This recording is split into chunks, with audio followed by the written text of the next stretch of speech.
Bueno, pues muy buenas tardes a todas y a todos. Vamos a iniciar con esta segunda sesión del seminario en línea. El día de hoy pues nos encontramos de manteles largos.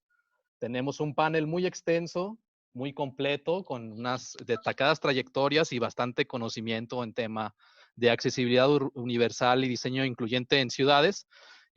Para iniciar, yo le voy a ceder el uso de la voz a nuestra estimada amiga Marcela. Ella nos acompaña desde la ciudad de Ciudad Victoria. Ella es licenciada en arquitectura, cuenta con una maestría en planeación estratégica y prospectiva, es estudiante de la licenciatura en gestión territorial. Ella lidera actualmente el colectivo James Walk de Ciudad Victoria. También es gestora de la zona norte en la coordinación de comunicación en Liga Peatonal y forma parte de Women in Motion in México. Actualmente se desempeña como jefa de departamento de instrumentación urbana en la Secretaría de Desarrollo Urbano y Medio Ambiente de Tamaulipas. Se especializa en movilidad activa, participación ciudadana y políticas públicas. Así que enhorabuena, Marcela. Muchísimas gracias por tu apoyo y adelante. Te cedo el micrófono. Muchas gracias, Paul.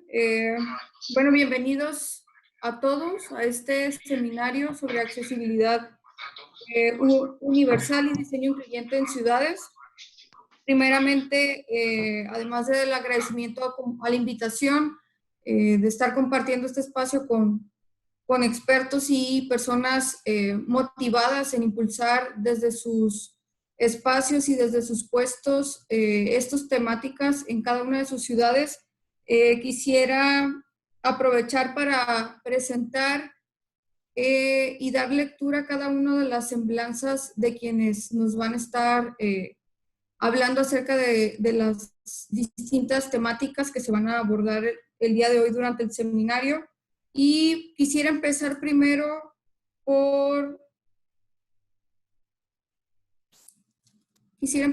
una disculpa, por dar lectura sobre el perfil de cada uno de los ponentes que participan el día de hoy en el seminario. Contamos con la participación de Froilán Mauricio Díaz Rojas. Él nos va a estar hablando acerca de accesibilidad desde cero.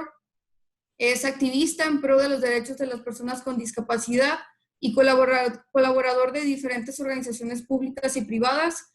Ha participado como ponente en diferentes congresos, talleres, cursos y seminarios promoviendo la cultura de inclusión y el respeto a los derechos humanos. Actualmente trabaja en la Jefatura de Inclusión y Atención a Personas con Discapacidad dentro de la Dirección de Inclusión y Migrantes del Ayuntamiento de Zapopan. Como escultor ha presentado algunas de sus obras en el Trompo Mágico, en Expo Guadalajara, dentro de la Cumbre Internacional de Ciudades Incluyentes, en el Patronato del Centro Histórico, Galería Juárez del Tren Ligero de Guadalajara y en el proyecto Marathon Paradise, al lado de artistas de talla internacional como José Force, Carlos Santoscoy, Trino, entre otros. Bienvenido. También darle la bienvenida a Gisela Méndez. Ella nos estará hablando sobre movilidad con perspectiva de género en México. Es fundadora de Ensamble Urbano, una consultoría en políticas de desarrollo urbano, movilidad con enfoque feminista. Autora coordinadora del libro Anatomía de la Movilidad en México con la Secretaría de Desarrollo Agrario, Territorial y Urbano. Fue secretaria de Movilidad del Gobierno del Estado de Colima y directora de investigación, desarrollo de capacidades en el Instituto de Recursos Mundiales en México y cofundadora y directora general del Instituto de Planeación para el municipio de Colima. Es arquitecta con maestría en evaluación de políticas públicas por el Instituto Universitario de Arquitectura de Venecia. Ha sido docente en la licenciatura de arquitectura y en cursos de maestría de urbanismo, ponente a nivel nacional e internacional. Bienvenida, Gisela. También darle la bienvenida a Gandhi Moisés Martínez Velarde. Él nos estará hablando sobre accesibilidad universal en el diseño del transporte público. Es representante de Becar SADCB, licenciado en diseño industrial. Actualmente es coordinador en diseño e innovación Becar, donde se enfoca en temas de modelos de autobuses y sistemas para la innovación de transporte. Además, se desempeña como coordinador de diseño de vehículo autotren en la misma institución. Bienvenido, Gandhi. Y por último, nos acompañan Rodolfo Carlos Torres Gutiérrez y Juan Manuel García Vargas. Ellos nos estarán hablando sobre estrategia de accesibilidad universal. Forman parte de la Dirección de Inclusión a Personas con Discapacidad de la Subsecretaría de Derechos Humanos, Gobierno del Estado de Jalisco. Y bueno, hablando separadamente de cada uno de ellos, Rodolfo Carlos se desarrolla como miembro de la comunidad sorda jalisciense, profesor investigador en cultura de la discapacidad, identidades y movimientos sociales de la discapacidad. Estudió la licenciatura en Ciencias y Técnicas de la Comunicación en la Universidad del Valle de Atemajac. Realizó un posgrado de Comunicación y Estudios Culturales en la Universidad de Guadalajara, realizando una estancia de investigación en el Centro de Estudios Sordos y de la Discapacidad de la Universidad de Bristol, en Inglaterra. Cuenta con distintos diplomados y capacitaciones en producción audiovisual, locución, accesibilidad a la información y derechos humanos. Se ha destacado como académico en instituciones como la UNIVA, la Universidad de Guadalajara y la Universidad Guadalajara La Mar por más de 10 años. Bienvenido. Y por último, Juan Manuel García es egresado de la UNIVA como ingeniero arquitecto. La mayor parte de sus proyectos ha sido en el sector privado, realizando proyectos de casa, habitación y departamentos, y actualmente trabaja como encargado de procesos de accesibilidad universal en la Dirección Estatal de Inclusión a Personas con Discapacidad. Y bueno, bienvenidos a todos. Esperamos que sus aportaciones sean de provecho para quienes nos acompañan el día de hoy. Creo que pasaríamos a que se dé un mensaje por parte de las autoridades que organizan este seminario. Creo que Paul nos puede apoyar respecto a eso. Claro, Marcela, muchísimas gracias. Pues agradecerles a nombre del presidente municipal de Zapotlanejo, el licenciado Héctor Álvarez Contreras. Agradecerle también a todos los que nos han apoyado para que sea posible este seminario. Comentarles que la semana pasada llevamos a cabo la primera sesión y tuvimos una participación destacadísima, muy completa y muy clara por parte de la arquitecta Claudina de Liga Peatonal, por parte de la maestra Lucía del Tecnológico de Monterrey, por parte de Juan Medina, un especialista con diversas maestrías en accesibilidad y diseño incluyente en ciudades, y también por parte del Instituto Metropolitano de Planeación de César. El día de hoy, pues no nos quedamos atrás, estamos de manteles largos, tenemos también una participación importantísima con destacadas trayectorias de Gisela, de Froilán, por parte de Rodolfo Torres, y de Gandhi, que es de aquí de Zapotlanejo y es diseñador en jefe de transporte público inclusivo y accesible para personas con discapacidad. Comentarles también que el seminario se realiza en el marco de la actualización del Programa Municipal de Desarrollo Urbano. Se realiza a través del Consejo Municipal de Ordenamiento Territorial y Desarrollo Urbano Sustentable, que trabaja para dar un enfoque de gobernanza. Y es precisamente la gobernanza la que se plasma, evidentemente, en un seminario como este. En el registro tuvimos una participación aproximadamente de un 30% de estudiantes, también de personas de organizaciones de la sociedad civil, de profesionistas independientes y de funcionarios públicos. Entonces, basados en este esquema de la gobernanza, es precisamente que el objetivo de la realización de este seminario es tanto fortalecer las capacidades institucionales como fortalecer las capacidades en los colegios de todos los agremiados, de los profesionistas independientes, que precisamente son ellos los que tienen incidencia en las ciudades, son los que están construyendo nuestra ciudad. El día de hoy, pues tendremos ponencias en torno a la accesibilidad universal y en torno a otro tema fundamental en las ciudades, que es la incorporación de la visión y la perspectiva de género, que podamos construir ciudades para todas las personas, tanto para adultos mayores como para niños, pero que tenga implícitamente y una participación activa y fundamental de la perspectiva de género y de mujeres. Entonces, pues, agradecerles a todos por destinar un poco de su tiempo para conocer estos temas tan importantes, tan nobles, que de cierta forma han quedado un poco relegados, y pues agradecer a todos los que han hecho posible, al Procurador de Desarrollo Urbano, maestro Carlos Romero, que sin duda, pues sin su apoyo, este seminario simplemente no hubiera podido ser posible, al IMEPLAN, al Instituto Metropolitano de Planeación del Área Metropolitana de Guadalajara, pues al TEC de Monterrey, a la Dirección de Inclusión del Gobierno de Zapopan, al colectivo de estrategia Misión Cero, también a Liga Peatonal, y pues en general a todos ustedes que hacen posible pues también la realización de este evento. A manera muy rápida, pues comentarles que tuvimos una gran participación tanto de ponentes como de auditorio, que pues nos hizo abrir una tercera fecha. Al final del día de hoy les platicaré un poco de qué se trata, pero tenemos ya la participación confirmada de especialistas en el ámbito internacional. Tendremos la participación de 2 mujeres destacadas, tanto de la ciudad de Madrid como de la ciudad de Barcelona, pero les adelanto un poquito nada más y nos vemos al final del seminario. Muchísimas gracias, Marce. Continuamos. Te deseo el uso de la voz. Muchas gracias, Paul. Y bueno, ahora sí, para dar inicio formalmente al seminario, con el orden con el que los presenté, vamos a continuar cada una de las participaciones de los ponentes. Iniciamos con Froilán. El tema de él es accesibilidad desde cero. Recordarles que cada uno de los participantes tiene 20 minutos.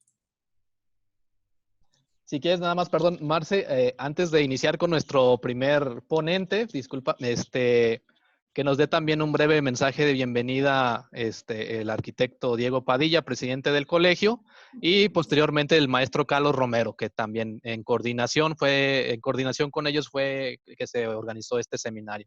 Disculpa y muchísimas gracias. Gracias, Paul. Buenas tardes. Pues seguimos con los agradecimientos. Gracias al municipio de Zapotlanejo. Gracias también a la Prodeur, al buen Carlos Romero, a los grandes conferencistas que se van a presentar el día de hoy y a todos los compañeros del Colegio de los Altos que estamos interesados en estos temas. Es un gusto tener esta segunda sesión de accesibilidad universal y diseño incluyente con el objetivo de crear conciencia en la importancia de quitar las barreras a todas las personas sin distinción alguna. Y que en las ciudades como las de los Altos de Jalisco, empecemos juntos la sociedad civil y el gobierno a trabajar en estos temas. Bueno, pues por mi parte sería todo y gracias, Paul, de nuevo.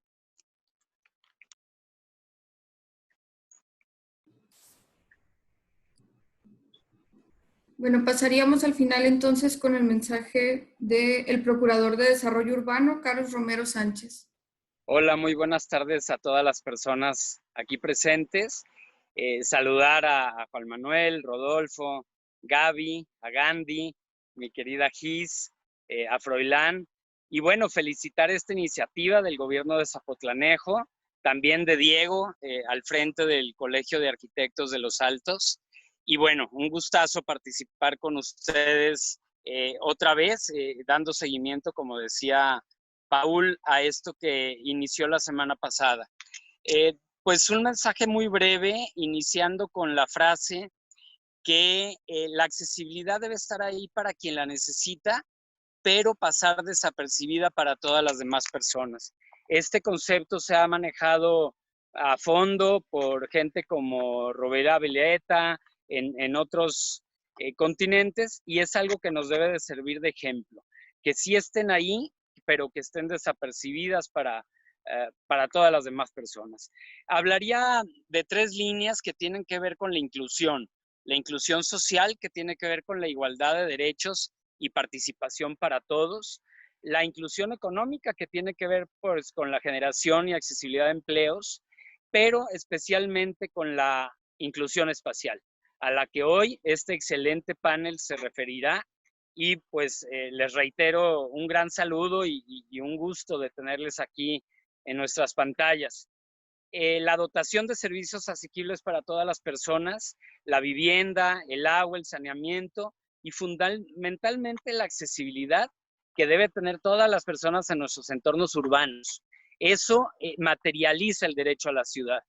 No dejo de mencionar que la primera causa de muerte en nuestro país de los 0 a los 25 años, reiterado y compartido por la Secretaría de Salud Federal a recientes fechas, siguen siendo los hechos viales. El diseño incluyente de las ciudades, entonces, es un pilar fundamental dentro del concepto de movilidad, la inclusión que debe existir para su debido funcionamiento. Más que una necesidad a atender, es un derecho Es un derecho que se debe ver desde el barrio, desde lo local, desde la identidad, desde los vecinos. La frase que también nos gusta mucho de ciudades para las personas, pero esto tiene que ver con el salario mínimo de las ciudades, que es la banqueta. Las características mínimas con que ella debe de contar, con las 3 franjas que ya hemos mencionado en otras ocasiones, y también los cruces peatonales a nivel banqueta, que además deben de trazarse de acuerdo con la ruta natural de paso del peatón, con las conocidas líneas de deseo, y contar con los elementos para que las hagan realmente atractivas, seguras y accesibles, como las guías podotáctiles, los volardos, y en esto ya nos hablaba de manera muy destacada la semana pasada el buen Juan Medina. Para crear entonces ciudades accesibles, incluyentes y sostenibles, debemos encontrar los términos de accesibilidad e inclusión totalmente ligados. Tener en cuenta esto y analizar, como ya lo decía el arquitecto, las barreras arquitectónicas existentes para velar por la movilidad de todas las personas, asegurar la plena inclusión que debe existir en la sociedad con respeto e igualdad, nada más ni nada menos, como nos lo señala el artículo 1 de nuestra Constitución Política Mexicana. El rediseño de los espacios públicos ante una coyuntura como la que tenemos hoy con la pandemia tendrá la oportunidad de cambiar los paradigmas que había hasta entonces, hasta hace unos meses, con las ideas que se han nutrido desde hace varios años alrededor del mundo. Debemos generar espacios públicos saludables y entonces tenemos que transformar lo que nos permita mejorar su calidad. Las zonas verdes, aumentar la biodiversidad y la integración de la naturaleza, reformular el espacio destinado al vehículo privado, mejorar la calidad del aire y poner restricciones de una buena vez al tráfico motorizado. El 70% del espacio público está ocupado directa o indirectamente por el coche y la pandemia debe ser el punto de inflexión para cambiar estos elementos. Ampliar el espacio público de uso peatonal y de movilidad no motorizada, dotándolo siempre de accesibilidad, de seguridad, de habitabilidad, de confort, disfrute, paisaje y diversidad, para que todas las personas podamos hacer un mejor uso de ellos. Niños pequeños, adultos mayores y personas con discapacidad. Gracias por este esfuerzo. Muy bienvenidos todos y adelante. Gracias. Muchas gracias a todos por la bienvenida y bueno, ahora sí cedo el micrófono a el primer participante que es Froilán Mauricio Díaz Rojas con el tema accesibilidad desde cero, recordándole que únicamente tiene 20 minutos para desarrollar su tema.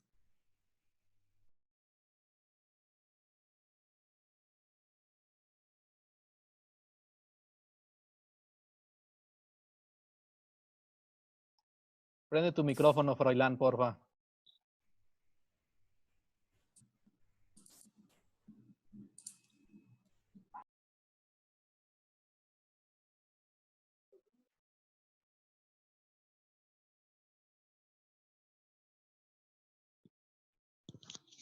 ¿Sí me escuchas, Froilán?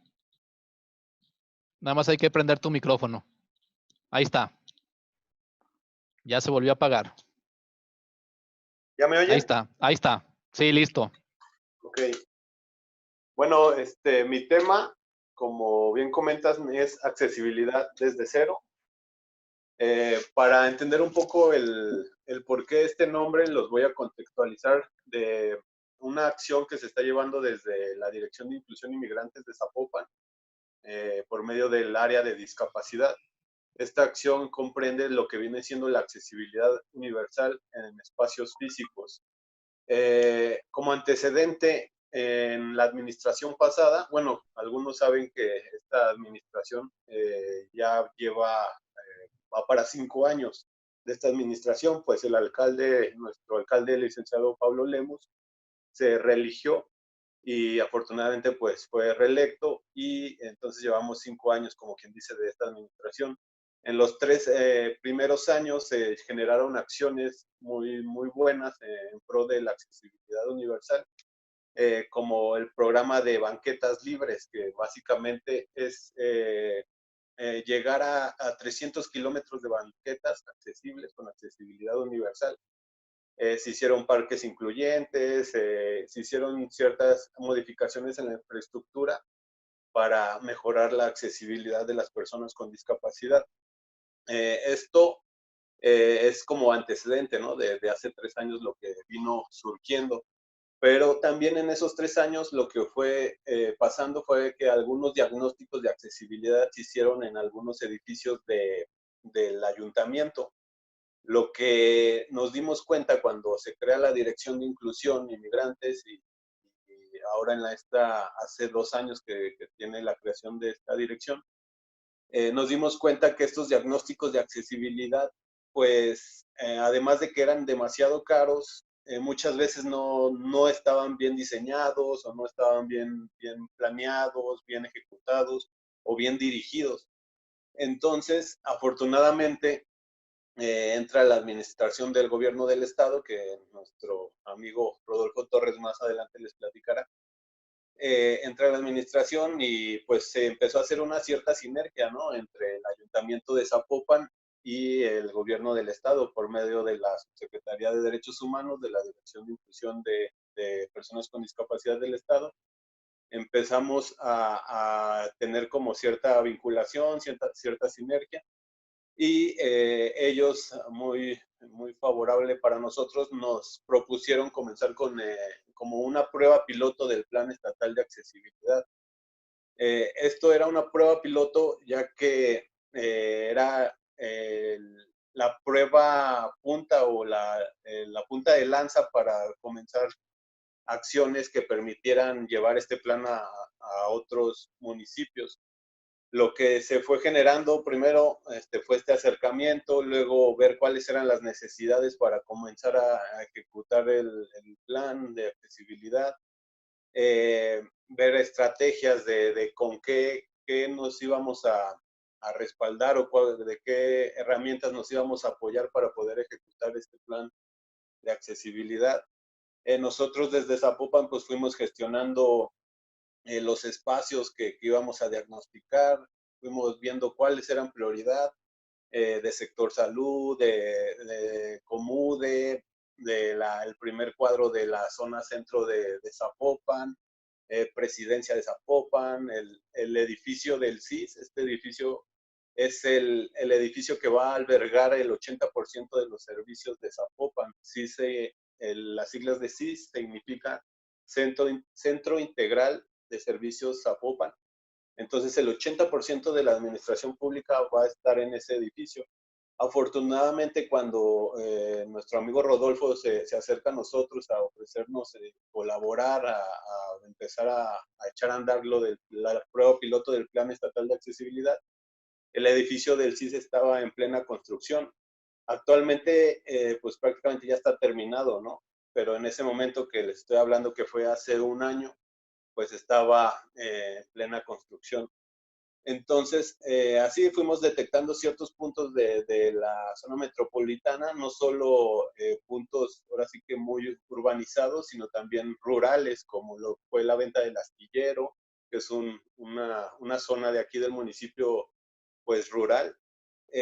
La zona de Tezistán también, que es una zona rural. Entonces fuimos detectando como qué zonas podíamos empezar a aplicar estos diagnósticos, esta prueba piloto del diagnóstico del plan de accesibilidad. Y pues comenzamos los trabajos. También es importante mencionar que hubo un gran apoyo de chicos egresados de la Universidad Ibero de México, en algunas carreras que iban muy afines a nuestras necesidades, en arquitectura, ingeniería, relaciones internacionales, etcétera. Entonces, Perdón, Froilán, ¿me indicas cuándo quieres que avance la presentación? Ok. Sí, la siguiente. Ok. Bueno, entonces en esa prueba piloto, pues comenzamos a aplicar los diagnósticos. Todo esto se los platico para que se den una idea de lo que más adelante pues vamos a aterrizar. Esta prueba piloto comienza y empezamos a aplicar los diagnósticos. Obviamente tuvimos que hablar con nuestras autoridades, con los encargados de edificios, con con los diferentes directores de las diferentes áreas para que nos dieran esa apertura, ¿no? Esas facilidades de ir a visitar los espacios, ir a meternos a donde casi nadie puede entrar, ir a solicitar a lo mejor que haya alguna persona que nos esté guiando, que ya conozca el edificio, que nos esté guiando y nos esté explicando pues algunas zonas del edificio o la importancia de otras zonas.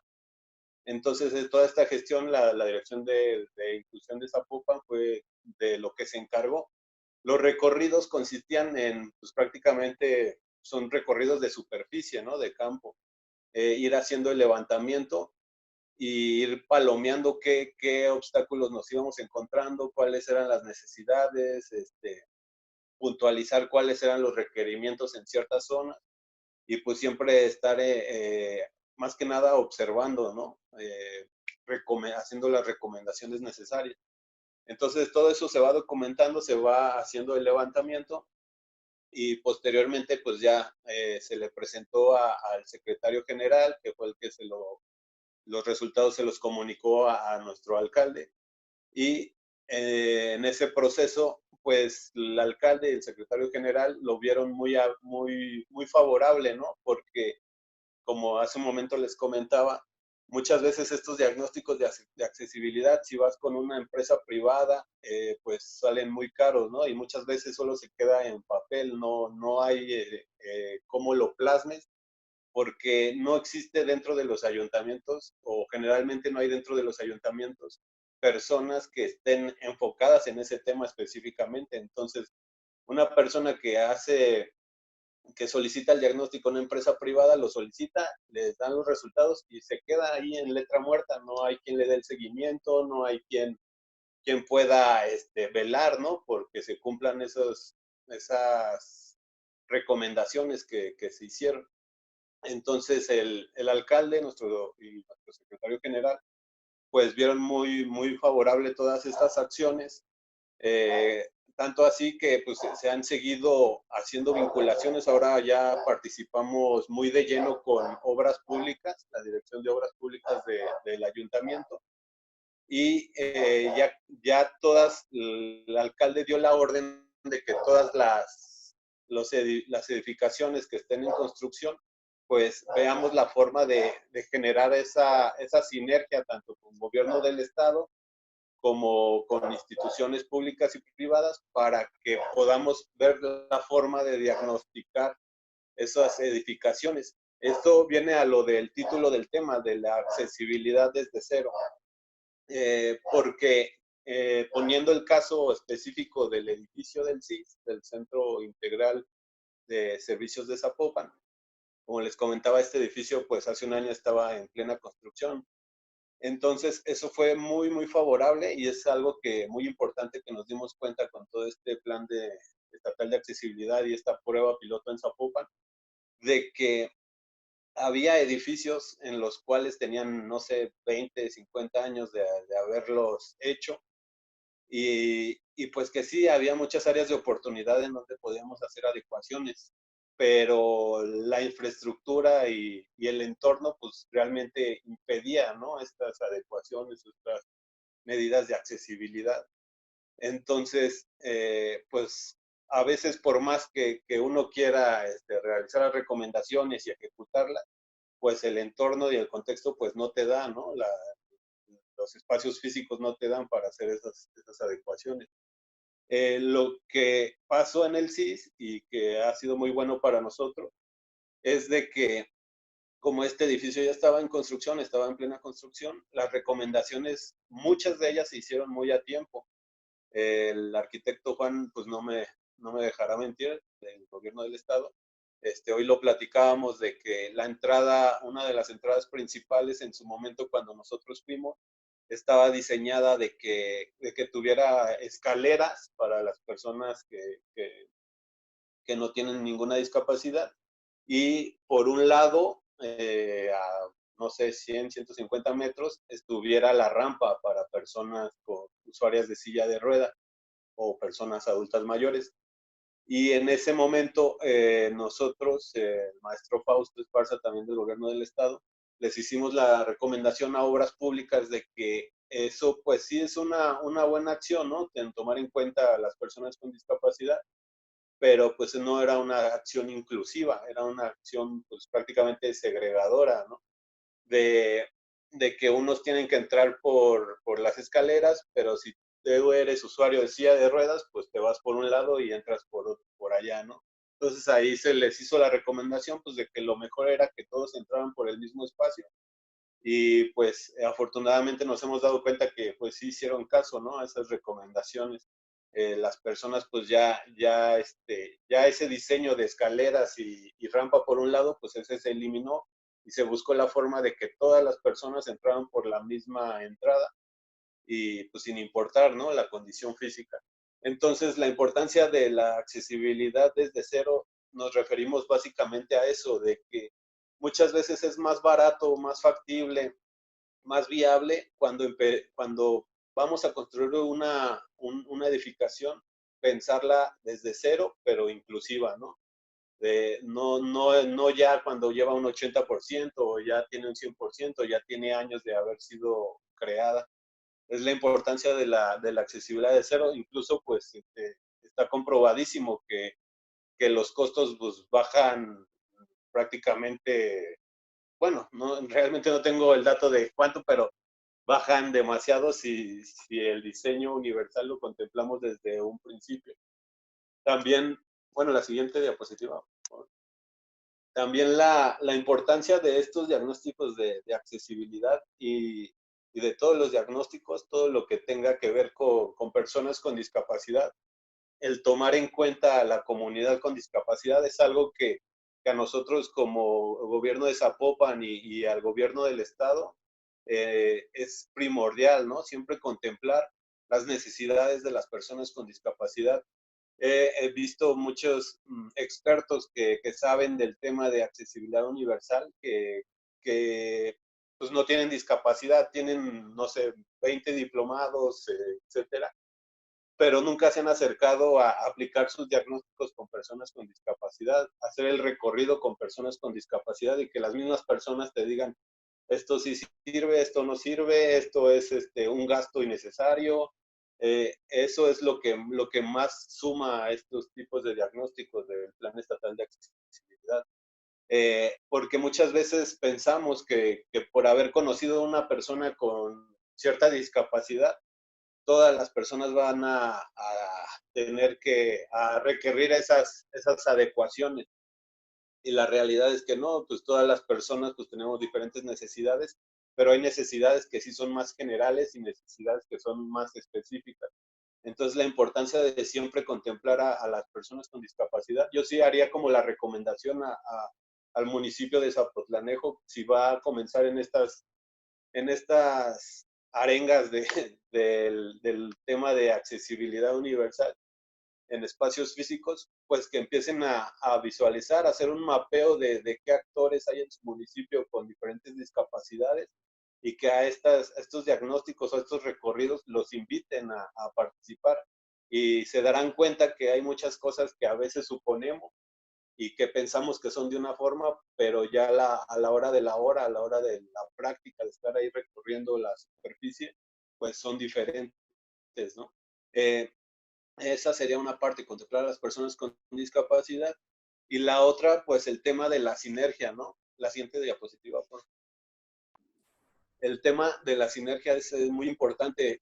Nosotros en el Plan Estatal de Accesibilidad y ahora en los diagnósticos que estamos haciendo junto con el gobierno del estado y prácticamente en todas las acciones que intentamos generar desde la Dirección de Inclusión de Zapopan, es la sinergia de como quien dice, los 4 hélices del desarrollo de las ciudades, que es la industria, el gobierno, la sociedad civil y pues el sector educativo, ¿no? Las universidades, lo vimos en el Plan Estatal de Accesibilidad.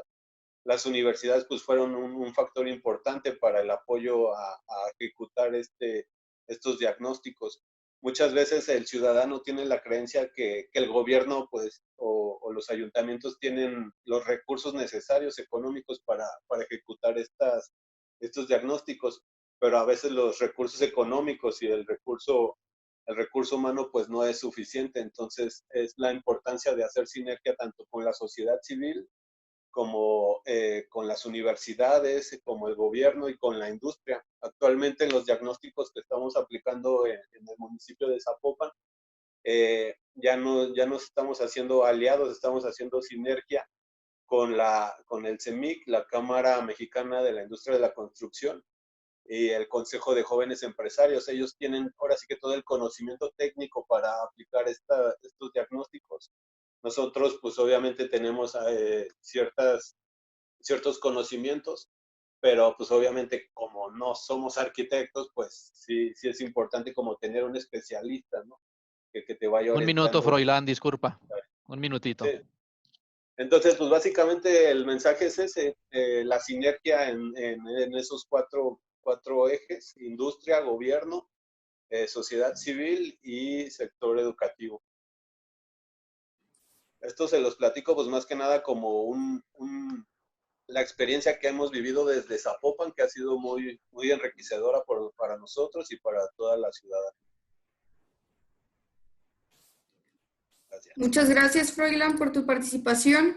Y sí, como comentas, como comentaste a lo largo de toda tu participación, es todo un reto poder incluir a personas con discapacidad en la función pública y hacerlo sobre todo parte de los proyectos urbanos. Otro de los retos que también son sumamente importantes, hablando de inclusión urbana, tiene que ver con la perspectiva de género, y es uno de los retos en las ciudades mexicanas para poder reconfigurar nuestras urbes con base en estos preceptos, sobre todo en materia de movilidad, de lo cual nos hablará Gisela Méndez con el tema movilidad con perspectiva de género en México. Adelante, Gisela, cuentas de igual forma con 20 minutos.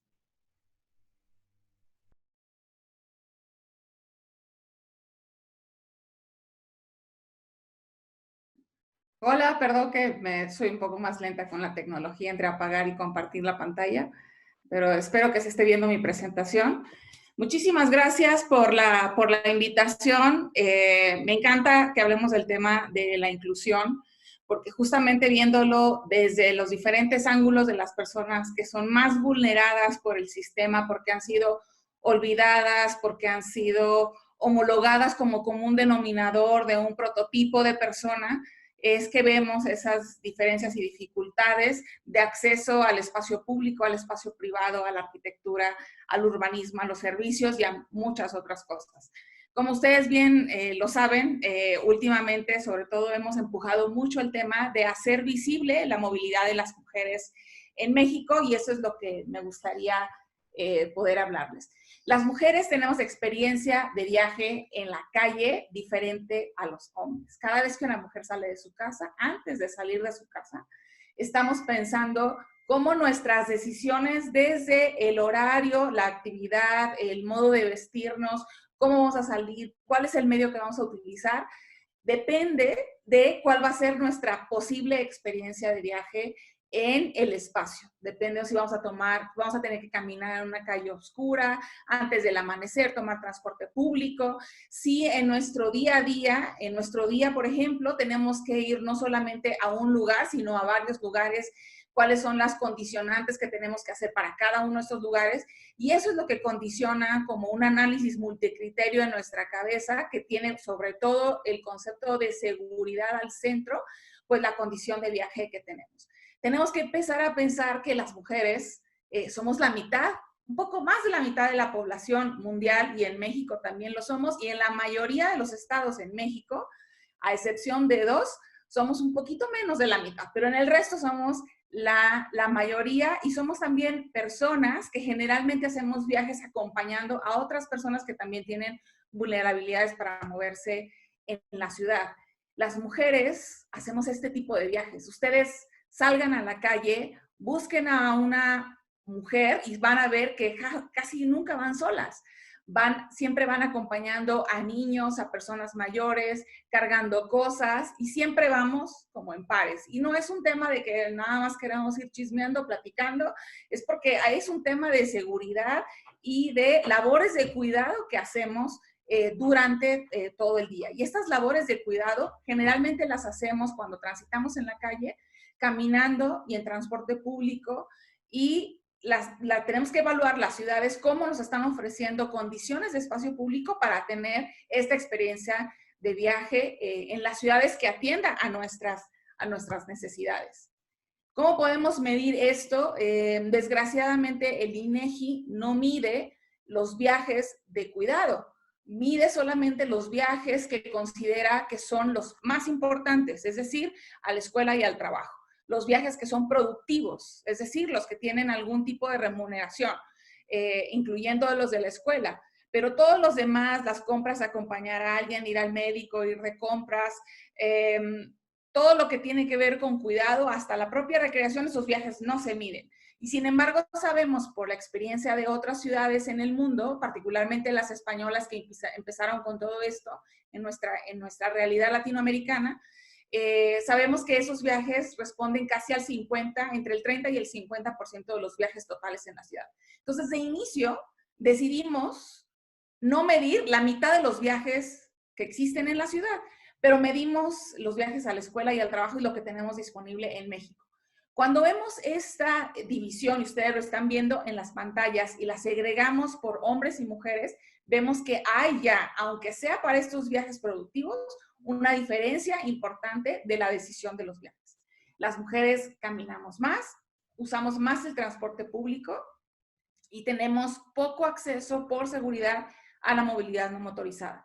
Pero también porque nuestras necesidades de viaje no necesariamente se pueden cubrir con una bicicleta, particularmente cuando hacemos viajes de cuidado. A través de Ensamble Urbano, que es la empresa que tengo, hicimos una serie de infografías que ustedes pueden encontrar en donde están todos los estados en México, los 32 estados, además de esta infografía nacional, en donde desagregamos qué es lo que podemos ver en México con respecto a los viajes y a la diferencia de viajes entre hombres y mujeres. Tenemos desde los viajes a la escuela, que como ustedes pueden ver, la mayoría de ellas se hace caminando, y se hace caminando porque hemos tenido una política de desarrollo urbano en donde, de acuerdo a las normas que antes tenía Sedesol, necesitábamos ubicar los equipamientos educativos en los centros barriales y vecinales. Por lo tanto, siempre tenía que haber un jardín de niños, una primaria, una secundaria cercanos a los barrios. Y eso hace que estas personas puedan caminar a sus escuelas. Es por eso que tenemos una gran proporción de viajes caminando y en transporte público en México. Y estos viajes caminando y en transporte público hasta ciertas edades, pues se hacen con niños, niñas, acompañados, y esos acompañamientos generalmente son mujeres, que son parte de una cadena de viajes que hacen durante todo el día. Para el trabajo también tenemos esta estadística segregada por viajes al trabajo, y ahí vemos que continuamos las mujeres utilizando a partir de un 10% más el transporte público, es decir, las mejores clientas del transporte público siempre vamos a ser las mujeres, y para llegar a este transporte público necesitamos caminar. Y si nosotros dividimos por tipo de trabajadoras o trabajadores, asalariados, empleadoras por cuenta propia y sin pago, vemos que es mucho más fácil para los hombres acceder como primera opción de viaje a un automóvil privado, un vehículo particular, que a las mujeres. Las mujeres generalmente, aun cuando trabajen por cuenta propia o sin pago o sean asalariadas, la mayor parte de ellas lo hace en transporte público y caminando, y solamente las empleadoras lo hacen en vehículo particular. Este patrón se llega a repetir en la mayor parte de México.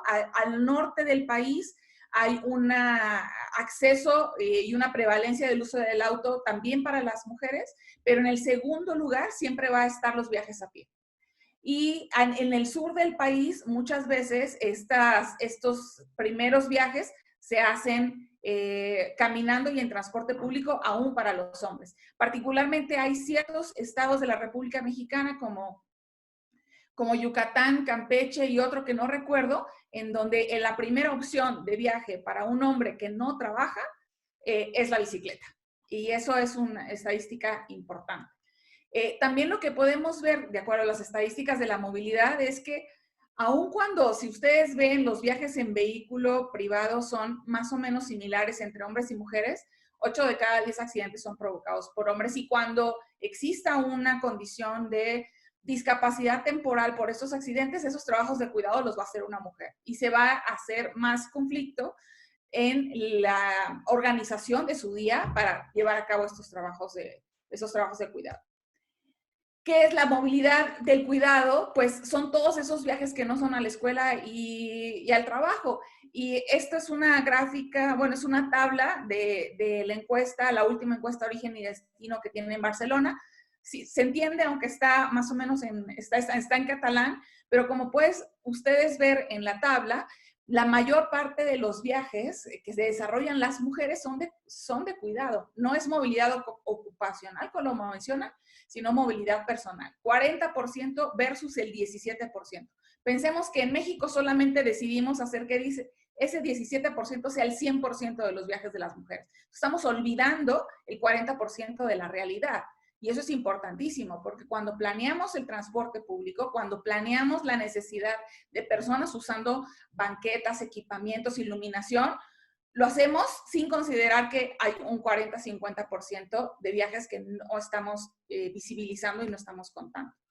Entonces, esta reflexión de los datos lo que hacen es tratar de contar justamente esta narrativa de la experiencia de viaje de las mujeres desde una perspectiva feminista. Y la perspectiva feminista lo que dice es que tienes que considerar que hay diferentes experiencias de diferentes tipos de mujeres con diferentes necesidades de viaje que la ciudad te debe de ofrecer.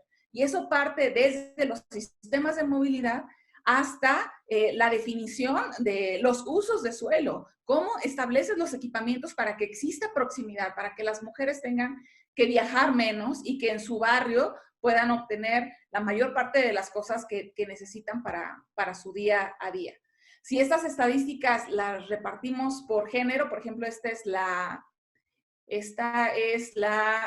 estadística para el Valle de México, vemos que es prácticamente un 30% de diferencia entre los tipos de viajes que hacen los hombres y las mujeres. Como mi video está tapando el título, a ver si no me equivoco. Igual por los motivos de viaje, como pueden ver, el pastel que hace el reparto de los motivos de viaje de los hombres es mucho más pegado a dos tipos de viaje, trabajo y estudio. Mientras que el restante debe de ser aproximadamente un 10, 17, 21%, pues es para otro tipo de viajes. Cosa muy diferente de lo que sucede con una mujer, en donde todos los motivos de viaje están bastante repartidos homologadamente en su estadística. Y esto hace diferente porque la hora pico para el análisis de transporte es una para los hombres y otra para las mujeres. Las horas pico y las horas valle de lo que necesitamos que los sistemas de transporte y movilidad nos ofrezcan, pues es completamente diferente. Y sin embargo, diseñamos los sistemas pensando que como los hombres se mueve la mayoría, cuando realmente no lo estamos haciendo así. El análisis con perspectiva feminista lo que dice es, tienes que considerar la diversidad de las personas que habitan la ciudad y tienes que empezar justamente por las mujeres que han sido vulneradas en este sentido, pero que sobre todo tienen carga de viajes de trabajo y todo lo que conlleva eso, el movimiento de niños, niñas, personas que requieren alguna asistencia, personas y adultos mayores, etcétera. Esto es para esta estadística la hicimos para los 32 estados. Esta es una estadística que hicimos para Morelos, un estudio que hicimos de movilidad con perspectiva de género para el estado de Morelos. Y también decíamos que además de toda esa carga, de esos viajes que son invisibles para la política pública, en México el transporte es el segundo concepto de viaje familiar. Entonces, las mujeres ya por el sesgo de trabajo, por la necesidad de hacer más actividades, por hacer más viajes, hacemos los viajes más sustentables y aún así nuestras familias gastan mucho más en ese transporte y tenemos que pensar cómo se refleja la existencia de política pública en un sector de política pública en donde se gasta las familias mexicanas es el segundo concepto de gasto. Más que la vivienda, más que la salud, más que la educación, más que cualquier cosa. También la percepción del uso de este transporte, por ejemplo, público. Esta estadística la pueden encontrar para todos los municipios de México con un buen manejo de Excel, tablas dinámicas y microdatos. Todos los municipios de México pudieran tener esta estadística. Esta la sacamos nosotros para Morelos. Y lo que vemos es la percepción de inseguridad que tienen las mujeres usando este medio de transporte que usan más, que es caminar y en el transporte público. Y tenemos, por ejemplo, en el caso de la zona metropolitana de Cuernavaca, municipios en donde 9 de cada 10 mujeres se sienten inseguras en el espacio público. Entonces imagina que no tienes otra opción más que moverte así, y además no quisieras moverte así porque el espacio público te ofrece la peor experiencia de viaje. 17% de los delitos suceden que tienen las mujeres suceden en la calle. En el caso de Morelos, 8 de cada 10 se sienten inseguras en el espacio público. Y la otra cosa es que el acceso a la justicia para esta inseguridad de las mujeres en el espacio público es casi totalmente inexistente. Es difícil poder denunciar, es difícil poder que no te victimicen cuando lo haces, es difícil cambiar y que la política pública vea qué es lo que está causando este tema. 36% deja de usar el transporte público. Esta inseguridad hace que tú cuartes tu derecho a acceder a la ciudad. 36% deja de usar el transporte público, 19% creo que deja de usar el taxi. Es que no logro ver porque me tapo mi cara con esto, pero ustedes ven ahí las estadísticas. Dejamos de usar el transporte público, dejamos de caminar, dejamos de que los niños accedan o puedan moverse libremente en la calle, y eso dificulta nuestra vida. Encima de todo eso, las mujeres, cuando caminamos en la calle, en esta clase de infraestructuras, como bien lo menciona la Liga Peatonal, los puentes antipeatonales, el acoso es constante. 9 de cada 10 mujeres durante su vida van a vivir muchas escenas y muchas experiencias de acoso que puede ir desde un piropo, desde una amenaza, hasta un tocamiento, hasta una violación. Y 6 de cada 10 personas que sean testigos de esto no van a hacer nada. Entonces, cuando las mujeres salimos a la calle, sabemos que depende solamente de nosotros, porque a veces ni los policías hacen. Las primeras personas en el transporte público que nosotros tenemos algún tipo de confianza para tratar de denunciar cuando los pasajeros no hacen nada es el chofer, y muchas veces la primera victimización viene justamente por parte de los choferes. El espacio público, y esto también es una estadística que desgraciadamente está un poco desactualizada, pero el INEGI ya confirmó que se actualizaría con el censo del 2020, el espacio público no está ofreciendo condiciones para que las mujeres estemos caminando. No puede ser que en México, del 100% de las manzanas censadas, el 63% no tenga pavimento, 74% no tengan banquetas. En este país que tenemos tan caluroso, y quienes andan allá por el occidente sabrán lo que es el calor, no tiene arbolado, 56% no tiene alumbrado. Todavía tenemos un rezago muy importante en eso. Y seguimos invirtiendo en pavimentar. Seguimos invirtiendo para darle comodidad al vehículo y no en darle comodidad a los viajes caminando, y sobre todo seguridad a las mujeres que lo hacen. Esa es la estadística nacional. En la que les enseñé anteriormente era de Morelos, pero a nivel nacional 7 de cada 10 mujeres se sienten inseguras en espacios que necesitan transitar. Imagínense que el 40% de tu clientela de transporte individual de taxi quiera abandonarte y tú no estés haciendo nada para mantener y darle seguridad a ese 40% de la clientela. Si tú tuvieras una paletería, una zapatería, y te dijeran, oye, el 50% de tus clientas mujeres no van a entrar porque el empleado las acosa, y tú dices, híjole, pues ni modo, no haces nada, pues me parece que no tienes un sentido de realmente, pues mueves al tipo que está acosando a las mujeres, a tus clientes, porque tú lo que necesitas es vender. Ahora imaginemos que la ciudad más o menos tiene una lógica. En ese sentido, estamos perdiendo una cantidad importante de libertades para poder acceder al espacio público por las condiciones de seguridad que se nos ofrecen, viéndolo desde la perspectiva exclusivamente de los datos que son segregados por sexo. ¿Qué es lo que pasa en la experiencia de las mujeres? Tenemos desconfianza en las autoridades para denunciar. Cualquiera de nosotras que haya denunciado una vez, no lo vuelve a hacer otra vez, porque no accedes a la justicia y es una experiencia diseñada para que no vuelvas a acceder y a querer acceder a la justicia. Se eliminan las posibilidades de moverse, y si tú eliminas las posibilidades de moverte en el espacio público, en el transporte público, entonces tú eliminas la posibilidad de que la mujer acceda a un desarrollo personal, profesional, a salud, a muchas cosas, porque simplemente privilegias tu seguridad, una seguridad que no te está brindando, la ciudad. Lo mismo sucede para ya los temas de violencia sexual. El año antepasado fue muy sonado aquí en la Ciudad de México los secuestros de mujeres afuera de las estaciones del metro, y era incomprensible que esto de repente saliera cuando lleva años sucediendo, y no es posible que ni siquiera en los espacios más concurridos, más vigilados, más institucionalizados tengamos estas condiciones. Ustedes pueden encontrar cada una de las infografías para cada uno de los estados en las redes sociales, en mis redes sociales o en las redes sociales de Ensamble Urbano. Úsenlas, son infografías con estadísticas que ya existen en México y que solamente lo que hicimos fue juntarlas para crear una narrativa que ayude a mover este tema desde la perspectiva de las mujeres en las ciudades. La brecha de género en la movilidad va más allá de los patrones de viaje.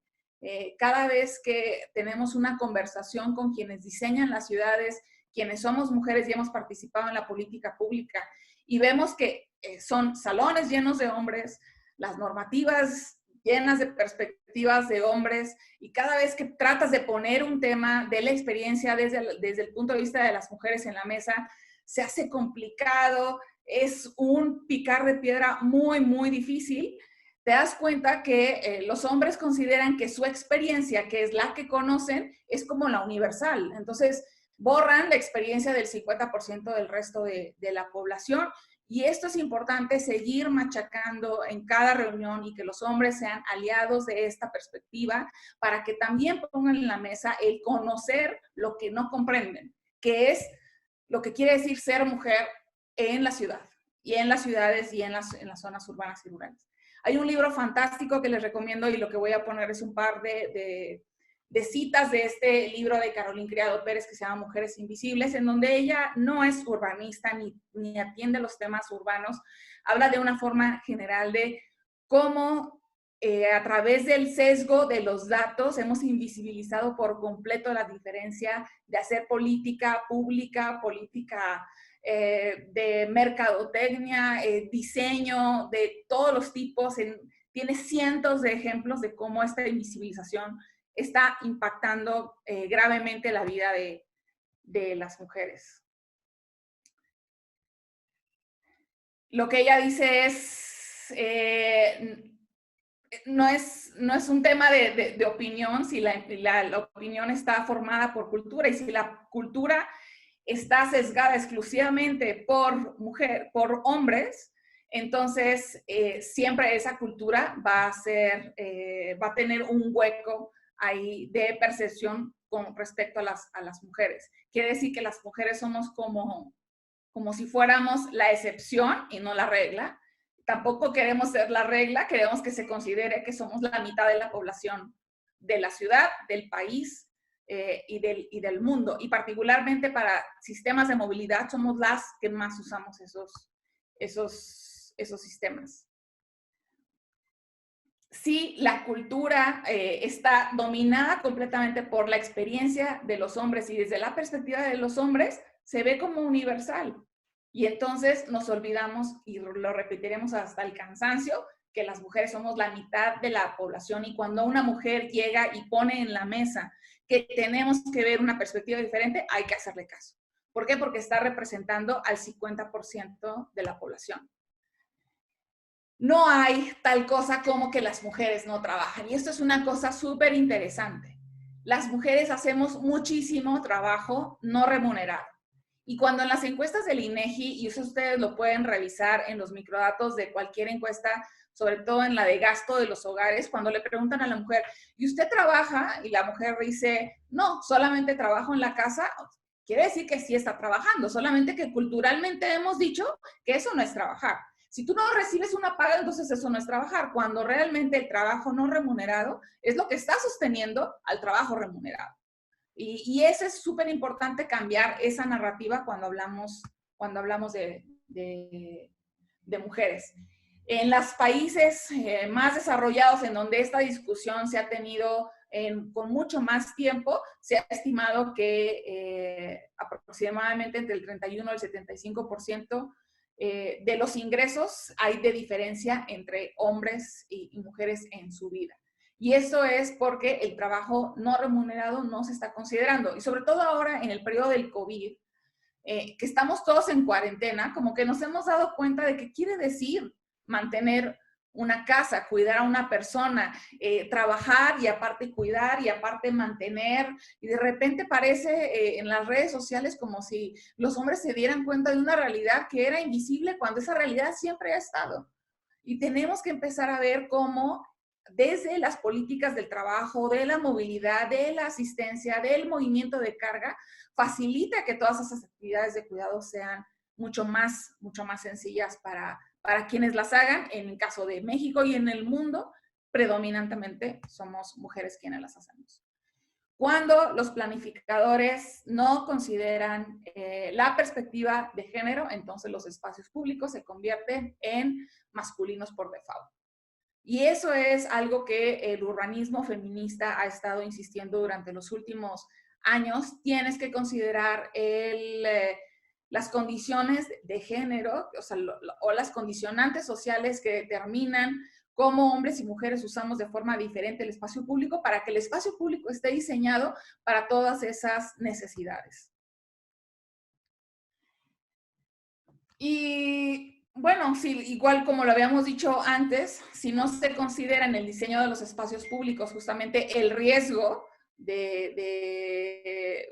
acoso sexual, pues no estamos haciendo espacios equitativos y seguros para las mujeres, y eso tiene que cambiar. Es un tema de prioridades y creo que es el tiempo de traer a la mujer a las prioridades de la política urbana.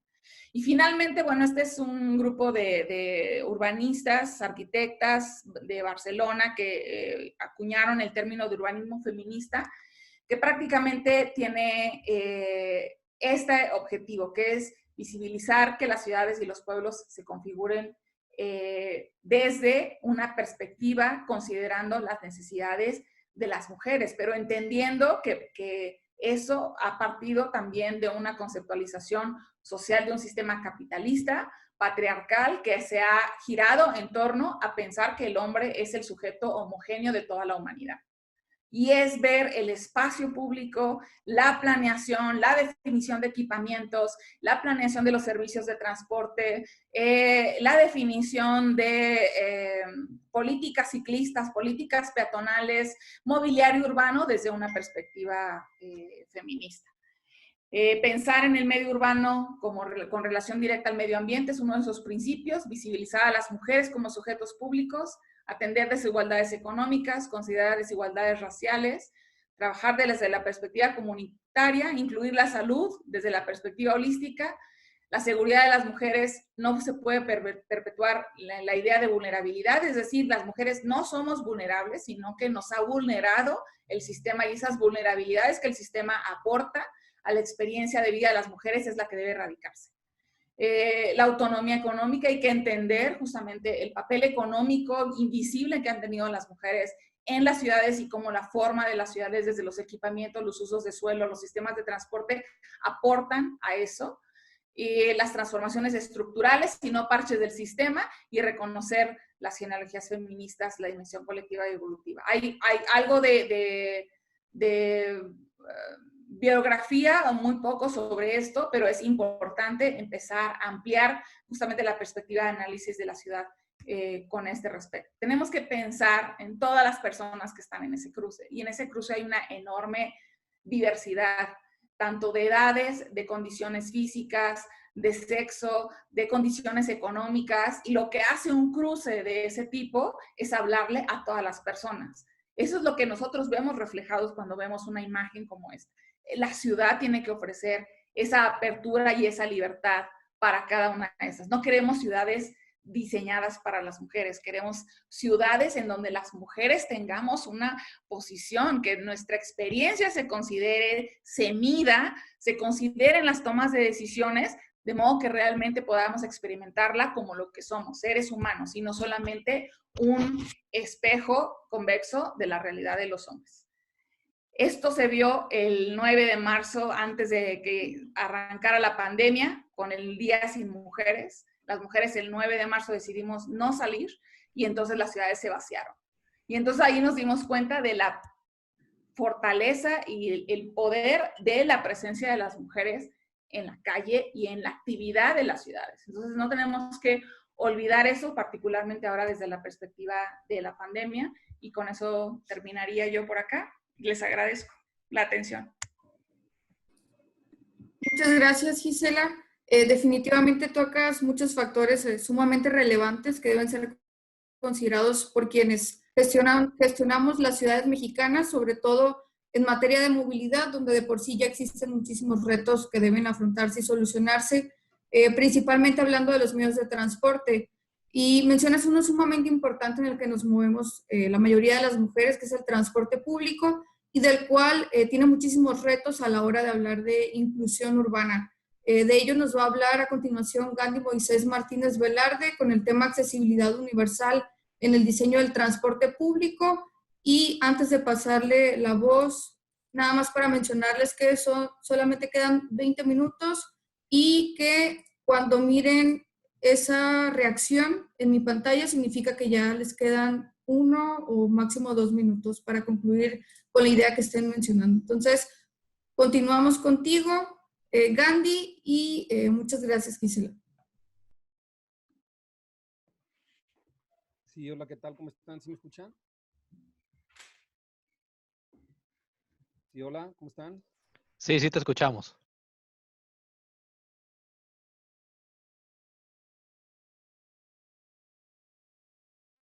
Perfecto, muy bien.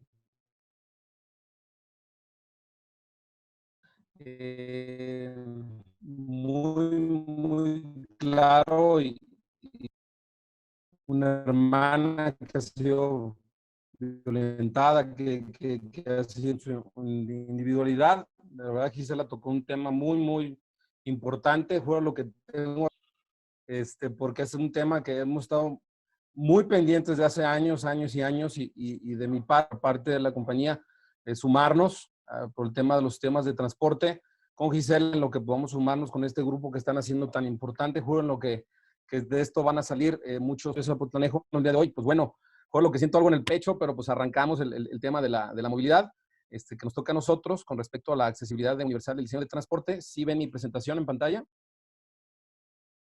Sí, sí la vemos. Correcto, pues me arranco, corre tiempo, y bueno, soy Gandhi Martínez, soy diseñador de transporte, ya alrededor de 18 años de experiencia en el diseño de sistemas de transporte, desde pequeños autobuses, medianos, grandes autobuses, para lo que es la marca Becar, que se encuentra en Zapotlanejo, Jalisco, y también para vehículo eléctrico autónomo, para lo que es el caso del sistema Autotren, que está aquí ubicado en Zapopan, que es un sistema único, solamente 5 sistemas como es en el mundo, y pues bueno, estamos tratando de innovar en los sistemas de transporte, y pues bueno, aquí arrancamos con la accesibilidad universal en el diseño de transporte. Lo que hemos comentado, todos los compañeros lo que han comentado, todos necesitamos de transporte. Creo que el transporte es un derecho humano, tanto desde cualquier edad, desde los niños hasta ancianos, hombres, mujeres, personas con discapacidad, todos tenemos el derecho al transporte y la necesidad del transporte. Es un derecho humano básico.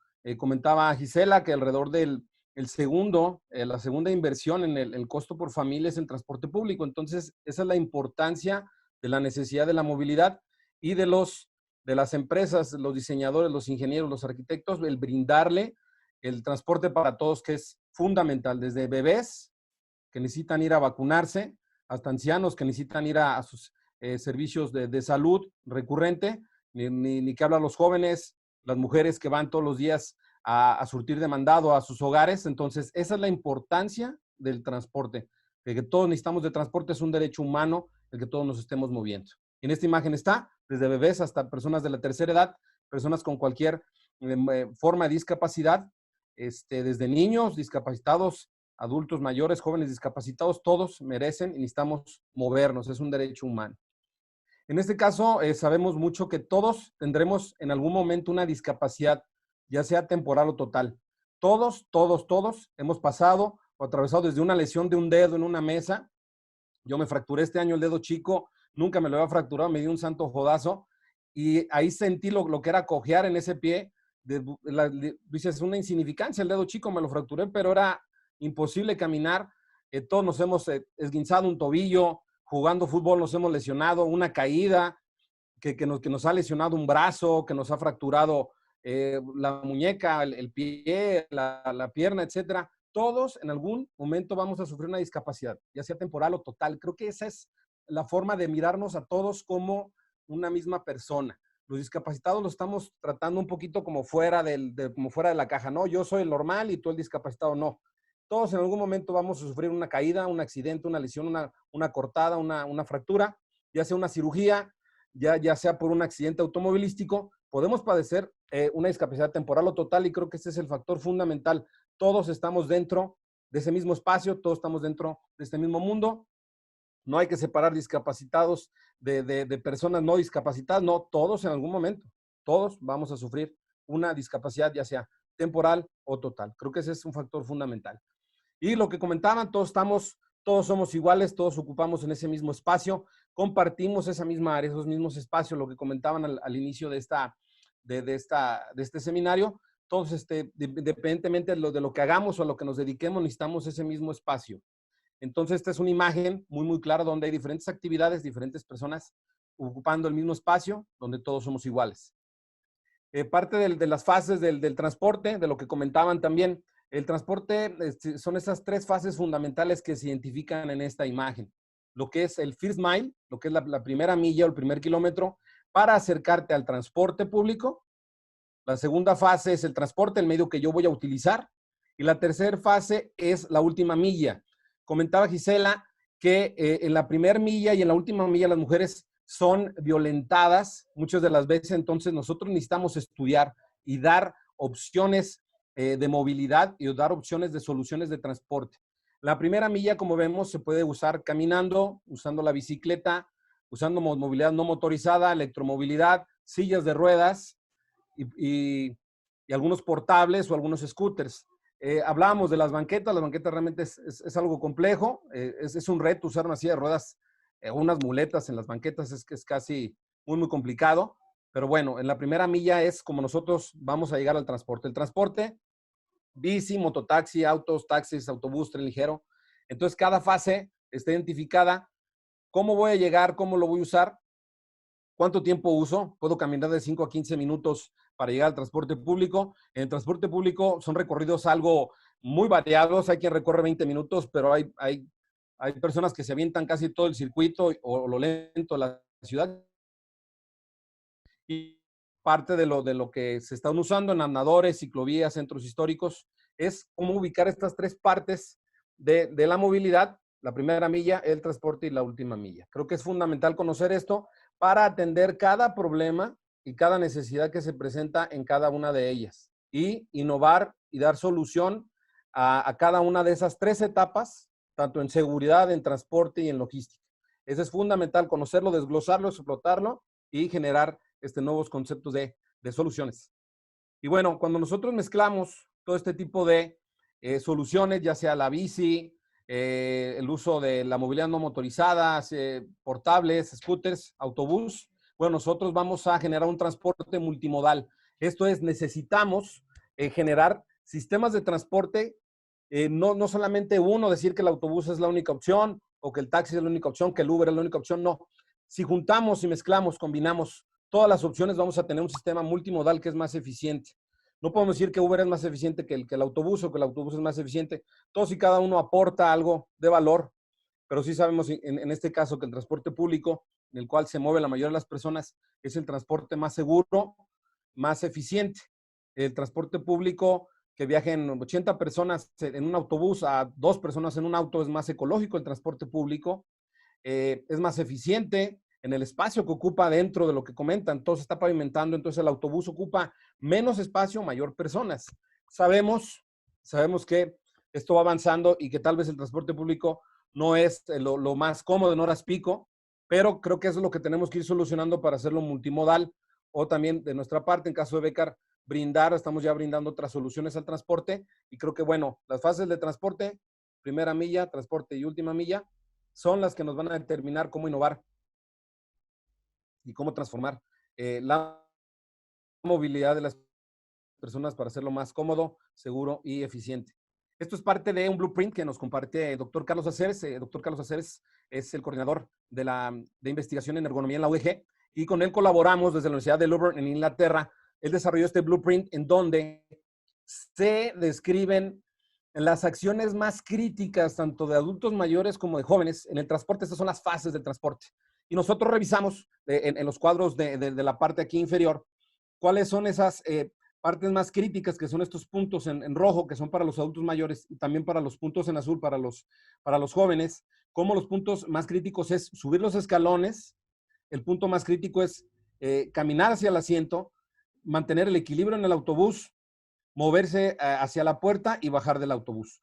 Este blueprint que nos compartió el maestro Carlos Aceves es de suma importancia, porque la ergonomía, este es un estudio de ergonomía que él realizó, nos indica, es un ejemplo muy claro, subir un escalón de 40 centímetros de lo que es la calle a subirte al autobús, 40 centímetros. Para un adulto mayor significa subir casi 80 centímetros. Es como si nosotros de jóvenes o de adultos subiéramos un escalón de 80 centímetros. O sea, imagínense un adulto mayor, en este caso mi jefa, pues mi mamá ya no se sube al camión, porque imagínense 40 centímetros para ella son 80, entonces pues se sube como a empujones al autobús o al 1, 2 y 3 y empújenme. Entonces, esa es la responsabilidad de utilizar las herramientas. Esa es la responsabilidad de usar la ergonomía, de acercarse con los expertos y de escuchar a todos los actores en la movilidad. Jóvenes, adultos mayores, todos somos una misma persona, porque todos vamos a llegar a viejo. Todos queremos llegar a viejo. Entonces, todos en nuestra vida vamos a atravesar por todas las etapas, y en todas las etapas necesitamos transportarnos y movernos. Este blueprint nos sirvió bastante para analizar todas las fases del transporte. Ahorita nada más yo estoy describiendo estas etapas donde es lo del autobús, pero él también describe algunos momentos críticos, que es desplazarte hacia la ruta, donde salir, tomar decisiones, bajarte, ir a tu casa de regreso. Esta es una gran herramienta que nos comparte Carlos Aceves y que nosotros estamos utilizando para el desarrollo de nuestros autobuses. Y bueno, sobre todo, comentar que hoy se está conmemorando, impulsando el Día de la Ergonomía. Hoy día 8 de julio se está impulsando para que sea el Día de la Ergonomía, y la ergonomía está sumando mucho al diseño de transporte. A partir de todo esto hacemos un resumen rapidísimo, y bueno, nosotros tenemos que comunicarnos por los 5 sentidos. Esto parece lógico, pero no lo es. Parece lógico que los 5 sentidos se tienen que usar para comunicar todo, y a veces no lo usamos. Los señalamientos no son los adecuados, la señalética, los mensajes, los sonidos. Debemos de comunicar a las personas en el transporte a través de los 5 sentidos. Yo sé que tal vez en el gusto no, porque no vamos a andar chupando por ahí cosas en el transporte público o en la calle, pero algunos restaurantes sí lo saben, algunos hoteles, algunos restaurantes usan mucho el olfato, el gusto, pero en el transporte público necesitamos comunicar con los 5 sentidos a las personas. ¿Dónde están? ¿Cuál es su próxima parada? ¿A dónde se dirige la unidad? ¿Si va a arrancar o no va a arrancar? Que es lo que nosotros estamos impulsando. El comunicar con los 5 sentidos en el transporte a las personas. Como comentaban, todos, lo decíamos, vamos a sufrir una discapacidad. Entonces hay quien que no escuchamos bien, hay quienes no vemos bien. O sea, necesitamos comunicar con los 5 sentidos todo lo que hacemos. Parte de eso es que nosotros desarrollamos en este año un autobús de entrada baja, en la compañía Becar, y es un producto que desarrollamos durante un año. Nos dimos a la tarea de desarrollar esa investigación que comentaba un poquito antes, y en la cual, bueno, este es el producto final que desarrollamos. Es un autobús de entrada baja 100% nacional, 100% mexicano. Tardamos alrededor de un año en el desarrollo. Y bueno, ¿cuáles son esas máximas o lo que nosotros queremos ofrecer al usuario, tanto adentro como afuera de la unidad? Número uno, que las guías de LED, que la iluminación o los letreros de LED sean lo más grandes posibles, son los letreros más grandes. Hay personas que no vemos bien de lejos, hay que ver bien la ruta de lejos. Estamos colocando iconos de información por color. Antes nosotros identificábamos las rutas por color, decíamos ahí viene el autobús naranja y viene el autobús verde. Hoy se ha complicado un poco más por tratar de estandarizar, pero nosotros ofrecemos guías donde puedes poner un solo color, un rojo, un rosa, un amarillo, para identificar las rutas en el derrotero de forma en LED. Y esa es la comunicación que tiene que ser en los 5 sentidos. No todos vemos bien, no todos vemos claro a la distancia, entonces tenemos que pensar en todos, tenemos que pensar en todas las personas cuando diseñamos. Parte de esa experiencia multimodal también es lo que se ha venido impulsando con el uso de la bicicleta, es el incorporar un rack al exterior del autobús, como si ya se ha venido trabajando el gobierno del estado. En la parte delantera tenemos un sistema de arrodillamiento, como lo vemos en esta parte aquí, donde la altura de la puerta se puede inclinar el autobús a ras de banqueta para facilitar el acceso de las personas, tanto en la parte delantera como en la parte trasera, y también tener una rampa manual en la parte posterior para poder ingresar un total hasta de 3 sillas de ruedas. El autobús cuenta para 3 espacios de silla de ruedas, toda la cuestión de los pisos podotáctiles, todos los lenguajes en braille. Hemos procurado estar vinculando y tratar de no dejar fuera a nadie en nuestros proyectos, y creo que es un compromiso que hemos venido poco a poco desarrollando, y pues bueno, el resultado es una unidad que se acaban de entregar 2 unidades para el sistema, para Citran, y bueno, creemos que esto es un avance a los sistemas de transporte más incluyentes para todos. Sabemos que esto es el principio, y de entrada estamos comprometidos a mejorar y a vincularnos con lo que comentan, sin las autoridades, sin los empresarios y las empresas, o sea, no somos nada, o sea, todos tenemos que hacer una sinergia importante para este tipo de proyectos, y bueno, creemos que esto es un paso importante que damos como una empresa jalisciense del municipio de Zapotlanejo para ofrecer al mercado nacional el primer producto mexicano 100% en poder tener una accesibilidad para todos. Insisto, todos somos iguales, todos vamos a padecer una discapacidad en algún momento de nuestra vida, una cirugía, un accidente, una caída, una lesión, y creo que ese es el mensaje más claro. Todos estamos en este mismo mundo y no tenemos que pensar los discapacitados como alguien ajeno, o como mi abuelo, o como otra persona. Todos vamos a tener una discapacidad temporal o total algún día, entonces tenemos que diseñar nuestros conceptos y nuestros productos para todos. Esta es la presentación de lo que estamos desarrollando en transporte, algo muy resumido, y pues bueno, estamos a sus órdenes ahí en Becar. Ahí está nuestra dirección, la página, nuestros mails, nuestro teléfono. Con gusto estamos, insisto, para colaborar con todos ustedes en el desarrollo de mejorar los temas de movilidad para todos, para mujeres, para hombres, para personas con discapacidad. Todos somos uno y queremos diseñar esto para todos. Eso sería todo.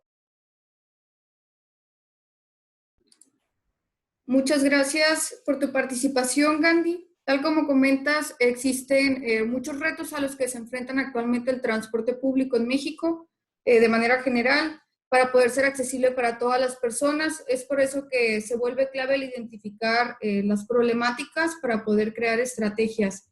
Y parte del tema de la creación de estrategias tiene que ver con la siguiente y última participación por parte de Rodolfo Torres y Juan Manuel García, quienes nos van a estar hablando sobre una estrategia de accesibilidad universal. Les concedo el micrófono y tienen 20 minutos.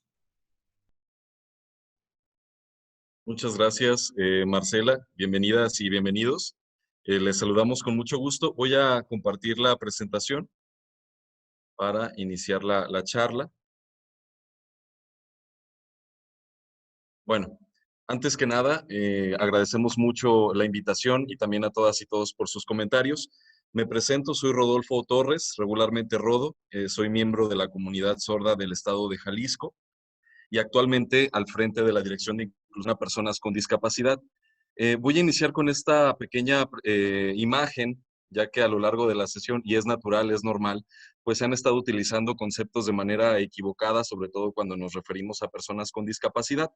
El término correcto, el cual establece la Organización de Naciones Unidas y que está presente en la legislación federal y estatal aquí en Jalisco, es el de personas con discapacidad.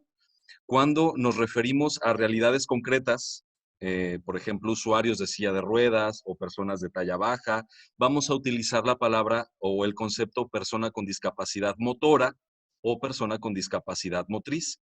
Cuando hablamos de ciegos, podemos referirnos a ellos como personas con discapacidad visual o personas ciegas o ciegos, tal cual. En el caso de los sordos, podemos utilizar el término sordo, sorda, persona sorda o persona con discapacidad auditiva. En discapacidad intelectual tenemos casos de personas con síndrome Down o algunos casos de autismo o condiciones neurodiversas, otras modalidades para el aprendizaje. Le vamos a llamar personas con discapacidad intelectual. Y finalmente, todas aquellas condiciones derivadas de problemáticas de salud mental las conoceremos como personas con discapacidad psicosocial.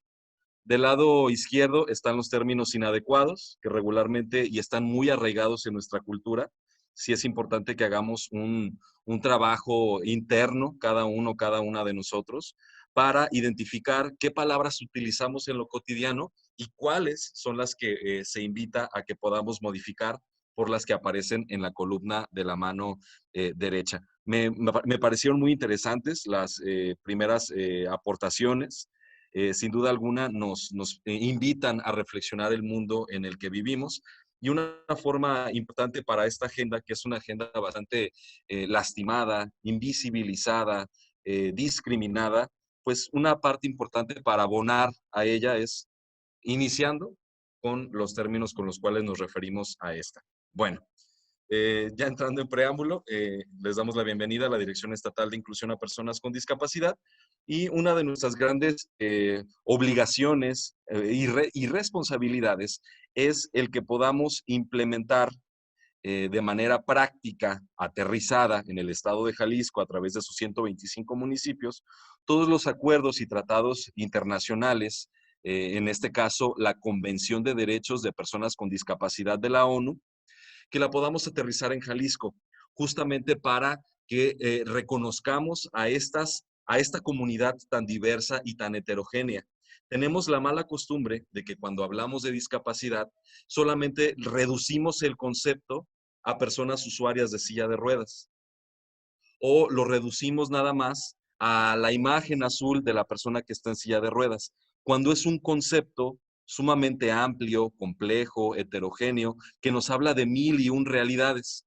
Y cada una de estas realidades requiere de políticas, estrategias, proyectos muy específicos. Y justamente el terreno de la accesibilidad universal tiene que contemplar toda esa diversidad. No es lo mismo el requerimiento que va a tener una persona con discapacidad motora, usuaria de silla de ruedas, por ejemplo, al que puede tener una persona con síndrome Down, al que pueda tener una persona ciega, al que pueda tener una persona sorda, al que pueda tener una persona con múltiple discapacidad.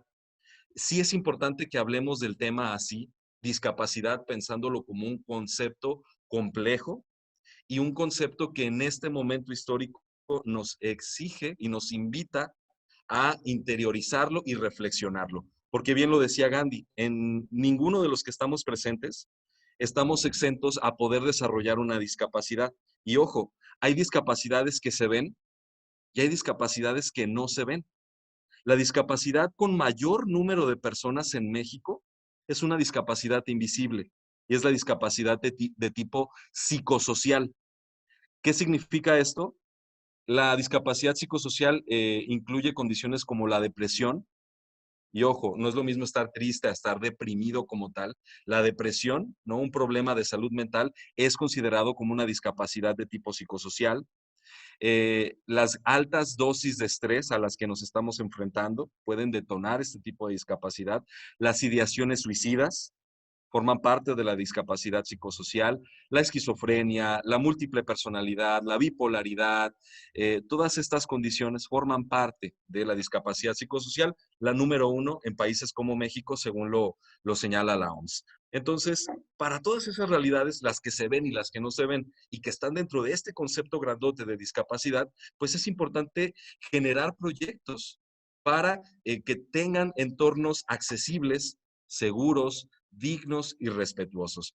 Y no solamente para las personas que nacen con alguna de estas condiciones, sino para la población en general, ya que hablar de discapacidad es un tema público, es un asunto público, no es un tema exclusivo de quien lo vive, no es un problema individual, es un problema social que nos involucra a todas y todos. Entonces, desde este entendido, nosotros aquí en la Subsecretaría de Derechos Humanos hemos generado distintas estrategias que hoy les vamos a presentar. Simplemente aprovechando el foro para presentarnos, la Subsecretaría de Derechos Humanos es dirigida por el doctor Gerardo Ballesteros. A su vez, formamos parte del equipo de trabajo del secretario general de Gobierno, Enrique Ibarra Pedrosa, y desde esta posición estratégica en el gobierno estatal tenemos la gran oportunidad de ser un espacio de vinculación y de coordinación interinstitucional, no solamente al interior del gobierno estatal, sino también de poder trabajar con los 125 ayuntamientos, de poder trabajar también con sociedad civil organizada a través de colectivos y asociaciones, con universidades y también con la federación. Entonces, bajo esta posición que tenemos en el gobierno del estado, hemos generado durante todo el año 2019 un documento que ponemos a su disposición. En un momento en el chat pongo la liga para que lo descarguen, que es el Programa Estatal para la Inclusión y el Desarrollo Integral de Personas con Discapacidad 2019-2024. ¿Cuál es el objetivo de este documento? Es el documento rector de la política pública en el estado de Jalisco, donde se establecen acciones estratégicas para que todas y todos construyamos entornos accesibles, seguros y dignos para las personas con discapacidad, por un lado, pero también para las familias. Que ojo, y bien lo decía Gisela, la experiencia que se tiene en las calles es muy diversa. Y a muchas personas con discapacidad, sobre todo las que tienen grado severo, o cuando hablamos de niños y niñas con discapacidad, pues muchos de ellos requieren de un cuidador, de una cuidadora. En algunas ocasiones es un asistente al que se le paga, en otras ocasiones es el familiar, es el papá, es la mamá o es la pareja. Muchas veces esas personas que sin discapacidad viven las barreras, los obstáculos que tiene una sociedad que ha sido pensada de una manera unilateral. Es importante que veamos esto. Nuestra sociedad mexicana, y ha sucedido en muchas partes del mundo, ha sido diseñada en sus calles, en sus procesos administrativos, en su vida cotidiana, bajo un solo estándar de cuerpo, un solo estándar de mente, un solo estándar de funcionamiento. Obviamente, al surgir diversidad, al tener diversidad, pues muchas personas quedan fuera de ese estándar. Hoy por hoy, y gracias a toda esta tónica de derechos humanos que se debe gracias a todos los movimientos civiles que han emergido a lo largo del siglo XX, comenzando con las protestas feministas de finales del siglo XIX, pues se ha cuestionado el estándar, se ha cuestionado el sistema hegemónico en el que vivimos. Y esto nos ha llevado a replantear el diseño con el cual hemos construido nuestra sociedad. Esta perspectiva está presente en este documento. El documento tiene 6 grandes objetivos específicos, ustedes pueden checarlos en pantalla: promover una cultura de inclusión y respeto a la diversidad social, generar comunidades incluyentes y accesibles, dar acceso a una educación de calidad, garantizar la seguridad económica, dar acceso a la justicia y facilitar el acceso a la salud. En cada uno de estos 6 objetivos se desprenden acciones estratégicas y cada una de estas acciones tiene indicadores para ir monitoreando el avance y poderlo documentar. Tiene una lista de entidades responsables que estarían atendiendo cada uno de estos indicadores. Y en ese sentido, el objetivo número 2, generar comunidades incluyentes y accesibles, a nosotros como Dirección Estatal de Inclusión a Personas con Discapacidad, nos llevó a generar una estrategia de accesibilidad universal. la cual, bien lo comentaba Froilán al inicio de la sesión, pudimos implementar a manera de pilotaje en Zapopan y que hoy por hoy ya estamos implementando en varios municipios del estado de Jalisco. Es importante destacar que desde las funciones y facultades de esta dirección, todo lo que proponemos no es un invento o no es algo que se nos haya ocurrido o es un capricho. Todo está fundamentado desde, insisto, en la Convención de Derechos Humanos, perdón, Convención de Derechos de Personas con Discapacidad de la ONU, por un lado, y por el otro, desde la agenda tan pujante y vibrante de sociedad civil organizada. Les comentaba que este programa estatal lo construimos en conjunto con más de 80 organizaciones civiles de todo el estado de Jalisco que se dedican al tema de discapacidad desde sus distintas aristas, desde la discapacidad auditiva, visual, motora, desde las enfermedades poco comunes, desde los cuidadores y cuidadoras de personas con discapacidad. Y en un hecho inédito y con el cual arrancamos la administración, pudimos trabajar con más de 80 organizaciones civiles y con los 125 municipios del estado de Jalisco. Esto lo hicimos gracias también a la sinergia que establecimos con la Secretaría de Planeación y Participación Ciudadana, que como ustedes saben es la instancia encargada de generar el Plan Estatal de Gobernanza y Desarrollo. Entonces, este documento tan rico, tan interesante, pues es una brújula, es un paso a paso para que cada instancia o cada actor social lo tome y vea cómo irlo implementando. Desde luego, desde toda una red de colaboradores y colaboradoras. En esta imagen tenemos una sesión también muy interesante que tuvimos en el mes de septiembre pasado, donde invitamos a un representante de cada ayuntamiento del estado de Jalisco. En nuestro caso son 125 municipios. A cada una se le ha entregado este documento rector, programa estatal, y con cada una existe o se está generando en este momento una agenda de accesibilidad enmarcada en esta estrategia estatal de accesibilidad universal que, insisto, contempla las distintas realidades, no solamente a la discapacidad motora, que durante mucho tiempo pues ha sido la más visibilizada, ha sido una de las más pobladas en cuestiones estadísticas con personas y bueno, aquí tenemos contempladas todas estas cuestiones. Buscamos juntas y juntos redefinir, cuestionar los paradigmas imperantes. Hemos diseñado las ciudades desde el esquema del hombre del Vitruvio, donde hay un solo esquema, donde hay un solo patrón, hay un solo tipo de cuerpo. La realidad es que nunca ha sido así. Existen infinidad de cuerpos y por ende infinidad de necesidades. Y como Estado tenemos la obligación y el compromiso de ir generando estas condiciones. Y bueno, hemos trabajado proyectos en cuestiones de informática, acceso a la información, capacitación en lengua de señas, capacitaciones a servidores y servidoras públicas, y hemos generado mucho esta promoción de la conciencia y siempre de la mano de las personas con discapacidad. Hay una frase, y con esto termino mi intervención para ceder el uso de la palabra a Juan Manuel García, quien es el arquitecto titular del área y quien está desarrollando la estrategia estatal de accesibilidad.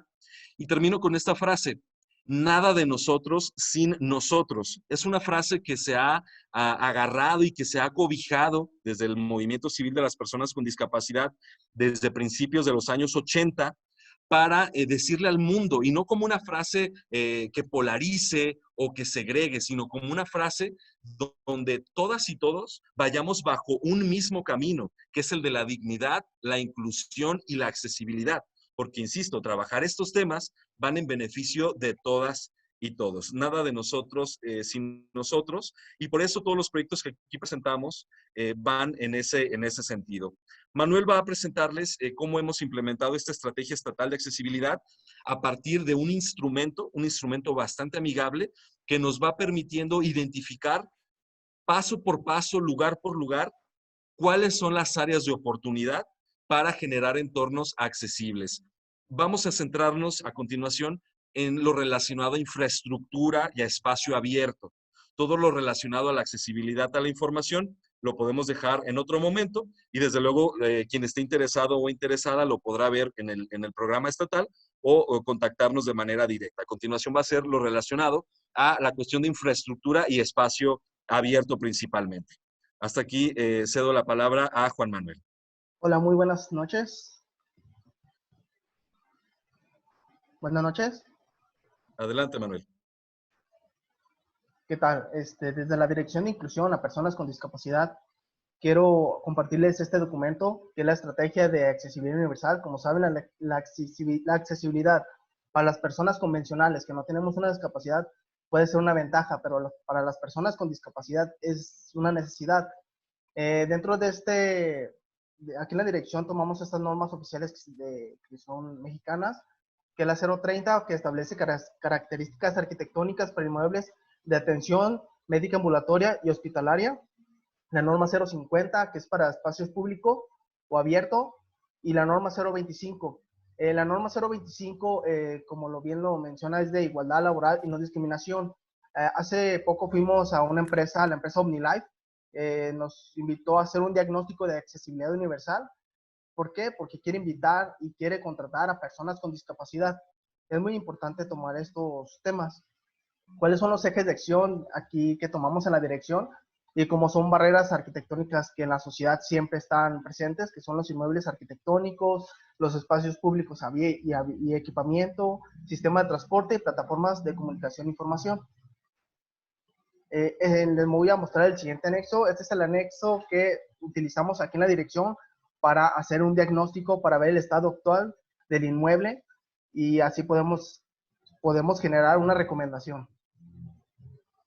Bueno, empezamos con un estacionamiento. Si el estacionamiento cumple con las medidas que establecen las normas, como las que comenté, la 050 o la 030, dependiendo del lugar. Si es por ejemplo, un hospital, pues hay que ver esas recomendaciones. En cuanto al icono de las personas con discapacidad, este es el correcto. ¿Qué quiere decir este icono? Que la persona con discapacidad en silla de ruedas siempre va a estar proactivo, va a estar siempre en movimiento. Claro que el icono que siempre hemos estado utilizando, pues ¿qué quiere decir? Que es una persona pasiva en cuanto a esos temas. Entonces aquí se ve claramente que estamos utilizando esto. En cuanto a la ruta hacia la entrada principal, que hacemos que sea accesible. En cuanto al cambio de textura, que contemple esa guía podotáctil, que lo guía hacia la entrada principal. También que las rampas y los pasamanos cumplan con la pendiente y con la norma correcta. Los pasamanos deben de ir a doble altura. En cuanto a los elevadores, no siempre la forma o la solución correcta de un edificio van a ser los elevadores. En cuanto a costo, claro, se aumenta, pero también hay otras opciones como por ejemplo son las plataformas para que suban también las personas con discapacidad. Por ejemplo, en un inmueble federal que es de INA, que no se puede dañar a la estructura, se puede hacer una plataforma, claro, siempre y cuando cumpla con los requerimientos. Por ejemplo, los botones que sean accesibles, que estén en braille, que los elevadores tengan pasamanos, espejo, porque una persona en silla de ruedas entra de frente y pueda observar cuando abre la puerta del elevador.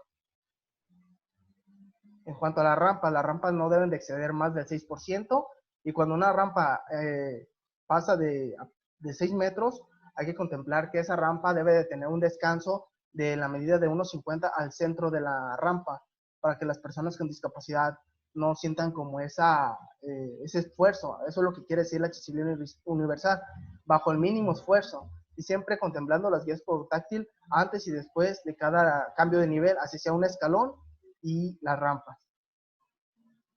En cuanto a los vestíbulos y los pasillos deben de ser amplios, con una dimensión mínima de 1.20. Todo el pasillo debe estar bien iluminado, con buena señalética, guías portátil en cada entrada de la puerta y con información en braille también. Rutas de acceso. Las rutas de acceso, entradas principal, las puertas deben de ser, por ejemplo, no deben de ser tan pesadas, porque una persona independiente en silla de ruedas pues puede abrir y moverse adecuadamente y cómodamente. Claro, hay que identificar que la manija o el pasamano o la chapa de la puerta también debe ser accesible. Nunca hay que poner una chapa que no pueda abrirse fácilmente. En cuanto al área de recepción, el mobiliario, siempre se han encontrado en cuestiones de mobiliario que la persona en silla de ruedas siempre topa. ¿Por qué? Porque el mobiliario no es accesible. hay que contemplar un espacio o adecuación del mobiliario para que las personas que lo reciban también puedan tener esa visión frente a frente y que también, como ese primer contacto, que tenga esa capacitación en lengua de señas mexicanas para cuando llegue una persona con discapacidad auditiva. En área de espera hay que contemplar el espacio, también hay que involucrar, no hay que hacer a un lado a las personas con discapacidad, siempre hay que incluirlas. La inclusión es lo mejor. Y en la área de espera también hay que tener la información audible para las personas con discapacidad visual, también con imágenes, porque para ellos es muy informativo. Por ejemplo, esta información. Anteriormente nos invitaron también a hacer un diagnóstico en el Instituto Museo Cabañas por parte de Secretaría de Cultura, nuestro compañero Mario Ruiz, muy amigo. Y claro, por ejemplo, tiene la maqueta del Instituto Museo Cabañas en vitrina, pero no es accesible para las personas con discapacidad visual. Hay que tenerla táctil, que sientan cómo es la volumetría, que sepan cómo es el estilo, los espacios. Y en cuanto a los espacios, las guías, el mapa áptico. El mapa áptico también debe de ser en braille, audible y que cumpla con los códigos QR y un video en lengua de señas.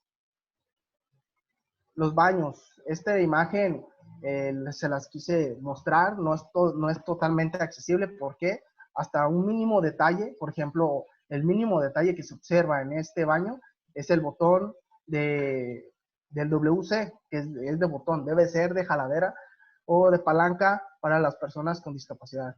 Y en cuanto al mingitorio, pues también para las personas de talla baja o niños que pueden ser utilizados. En cuanto a la señalética táctil y pictogramas, pues es muy necesario para los espacios públicos o abiertos o de transporte, como lo vimos ahorita, para que guíen a la persona con discapacidad a su lugar o hacia donde quiera ir.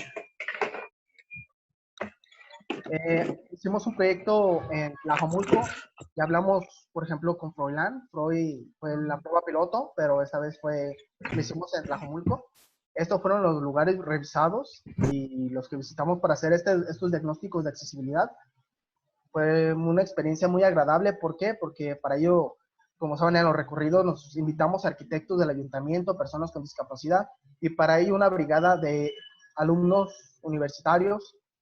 Ahí que estamos midiendo los cajones de estacionamiento que cumplan con las normas. Por ejemplo, ahí se ve una barrera que es, por ejemplo, una persona con discapacidad visual alta, como muchacho que se ve en la imagen, pues claramente no puede acceder a ese baño. ¿Por qué? Porque se puede golpear la frente con ese aluminio que se encuentra arriba de la persona de silla de ruedas. Estamos con los chavos, con arquitectos de ahí de Tlajomulco. Es muy importante, y la verdad, esta experiencia con los chavos. ¿Por qué? Porque te ayudan a medir. Las personas con discapacidad te dan su punto. No siempre hay que diseñar por diseñar, hay que tomar también ese punto de vista, ¿no? Y aquí estamos haciendo el cabildeo. Y también desde la Subsecretaría de Derechos Humanos estamos haciendo una estrategia estatal de prevención y protección de personal de salud en Jalisco desde la Subsecretaría de Derechos Humanos. Por ejemplo, les voy a platicar 5 de los hospitales de los cuales las personas de servicio hospitalario pues sufren también delincuencia, asaltos y toda esa cuestión. ¿Por qué? Y también para las personas con discapacidad. Como saben, el hospital es donde recurren la mayormente de las personas con discapacidad, y pues hay que hacerlo accesible. Ahí se ve mi compañero Froilán del municipio de Zapopan, que no siempre las guías por táctil o siempre la forma correcta es por irse por el muro. Hay barreras, por ejemplo, el puente peatonal que se muestra ahí, que una persona con discapacidad motora pues puede chocar, puede generar un gran accidente, y que el cruce siempre se pueden encontrar estas barreras que pueden ser las palmas que están a media banqueta, y la verdad pues no es lo ideal. Aquí estamos en el Hospital General de Occidente, igual haciendo el recorrido a su contexto, a su alrededor, viendo cuáles son las barreras. Aquí muestro cuáles son los fallas. Por ejemplo, el Hospital General 110, también las rampas las pintan y no debe ser así. Es muy discriminatorio poner el logotipo, el icono, y siempre lo que vimos en estos recorridos es que los vendedores ambulantes siempre están obstruyendo la banqueta, y pues la verdad es muy peligroso para las personas con discapacidad. También hay que contemplar que los cruces, las cebras peatonales y todo eso, pues también debe de ser muy... Y en cuanto a la señalética, por ejemplo, fuimos al Hospital Regional, a la Clínica 180, y la señalética, ¿qué dice? Exclusivo minusválidos. Es un término incorrecto y la verdad, desde la Secretaría de Derechos Humanos estamos cambiando este logotipo. Sí, y aquí cabe resaltar que el término correcto es persona con discapacidad. Si decimos minusválido, significa que vale menos. Si decimos discapacitado, nada más nos estamos enfocando a que una persona no camina, no ve, no escucha. Reducimos a una persona solamente a lo que no puede hacer. Lo ideal es decir persona con discapacidad, respetando la complejidad y la personalidad del individuo. Claro.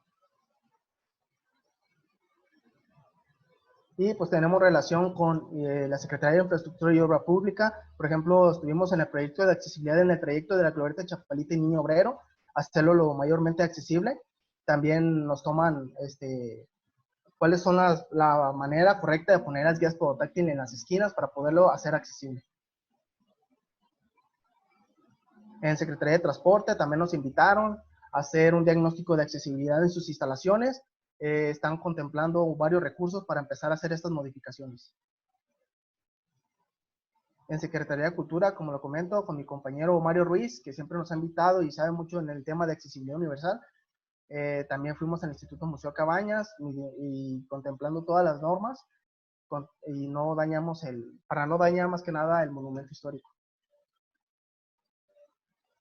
Y desde la Secretaría de Innovación y Ciencia y Tecnología también nos han invitado a hacer centros de innovación accesibles. Por ejemplo, nos invitaron a Ocotlán, a Ciudad Guzmán y aquí en la sede en la zona metropolitana de Guadalajara. Y por mi parte es todo. Muchas gracias y estamos para lo que se les ofrezca. Esas son nuestras vías de contacto, el teléfono de Juan Manuel, su correo, también el de un servidor. En el chat preguntan los lineamientos dónde se consiguen. Con mucho gusto puedes mandarnos un correo, Alejandro Euyoki, les compartimos tanto el programa estatal como este instrumento que Manuel ha presentado, y sin duda alguna sí quiero reconocer el gran trabajo que ha hecho Juan Manuel García Vargas como arquitecto titular del área, un joven muy comprometido y muy consciente acerca de todas estas necesidades, y también de Fausto Esparza, que por ahí está conectado, que es uno de nuestros consultores, es el sensei de la dirección en temas de accesibilidad, y sin duda alguna pues también agradecer todo el trabajo. Gis Méndez pregunta los nombres de las normas que mencionaron. ¿Los puedes comentar, Manuel? ¿Es la norma 030? Es la norma 030, la norma 050 y la norma 025. Entre otras, si quieres te puedo pasar, mándame un correo para mandarte más normas en cuanto a la señalética, qué debe de tener, y en cuanto a los colores y las formas. Y les dejamos a Paul y a Marcela la presentación también para que nos hagan favor de compartirla con todos los participantes. Por nuestra parte sería todo, Marcela. Muchas gracias. Muchas gracias. Gracias a ustedes por su valiosa participación y a todos los demás participantes que estuvieron compartiéndonos un poquito de su conocimiento y sobre todo del trabajo tan importante que realizan en sus ciudades. Y bueno, es momento de concluir con el seminario, con el segundo seminario. Le paso el micrófono a Pedro Paul Flores Navarro, director de Ordenamiento Territorial Gobierno de Zapotlanejo. Muchas gracias a todos los que nos están escuchando y a los ponentes también. Bueno, pues no queda más que agradecer a todas y a todos ustedes que se tomaron el tiempo para atender el día de hoy esta segunda sesión del seminario. Agradecerle primeramente a Marcela, una magnífica moderadora desde la Ciudad Victoria, Tamaulipas. También pedirle pues a todos los que nos acompañaron tengan a bien prender su video para llevarnos una impresión de pantalla de este grato momento. Enviarles un saludo desde acá de Zapotlanejo. Nuevamente agradecerle a todos los que hicieron posible este seminario, esta sesión, o que han hecho posible esta sesión del seminario. a nuestros ponentes, magníficos ponentes del día de hoy, a Froilán, a Gisela, a Gandhi, a Rodolfo, a Juan Manuel. El objetivo de la realización de este seminario fue precisamente sembrar una semillita de conciencia, de sensibilización, también el fortalecimiento de las capacidades tanto institucionales como profesionales. Y pues creo que sin duda que el objetivo se ha logrado. Con estas presentaciones tenemos pues un enfoque muy enriquecedor desde la perspectiva del sector privado con Gandhi, desde la perspectiva del sector público con Froilán y con Rodolfo y Juan Manuel, con presentaciones muy completas, con datos y también, pues, ¿por qué no? Con la autoridad a nivel nacional en materia de movilidad, Gisela Méndez, también una rockstar de la movilidad y pues creo que sin duda se ha cumplido este valioso objetivo. Pues desde Zapotlanejo comentarles, enviarles un saludo a todos los que se registraron, nos acompañaron de Guadalajara, Zapopan, Tlaquepaque, de Puebla, de Morelia, de Chetumal, de Guanajuato, de Toluca, Tlaxcala, de Colima. Y un saludo muy especial a Paso Fundo, Brasil, a Santa Fe, Argentina, Lima, Perú, a Sucre, Bolivia, a Cuenca, Ecuador, que gracias al apoyo de la Procuraduría de Desarrollo Urbano pudimos alcanzar este universo de participantes y rebasar nuestras fronteras incluso nacionales. Comentarles pues muy rápidamente que pues gracias al esfuerzo de todos los que participaron y colaboraron, se abrió una tercera fecha donde contaremos con ponencias magistrales. Gestionaremos con nuestros ponentes del día de hoy que se les pueda hacer llegar a su correo la presentación de cada uno de ellos, así como el enlace para que se puedan revivir el video del seminario del día de hoy. Entonces, pues sin más, pues comentarles que la tercera sesión está en un horario por confirmar, ya que tendremos la participación de personas de la ciudad de Barcelona y la ciudad de Madrid. Entonces, nada más que estén al tanto de sus correos, ahí se le harán llegar los datos. Entonces, pues sin más, agradecerles su participación, su tiempo y pues un saludo desde Zapotlanejo. Buenas noches a todas y a todos. Hasta luego. Gracias, gracias. Chao. Muchas gracias. Descansen, hasta luego. Gracias, que estén bien. Gracias. Hasta luego. Gracias. Gracias. Gracias, gracias.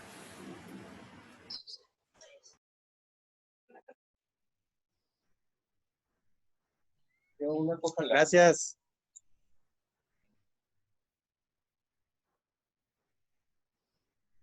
Hasta luego.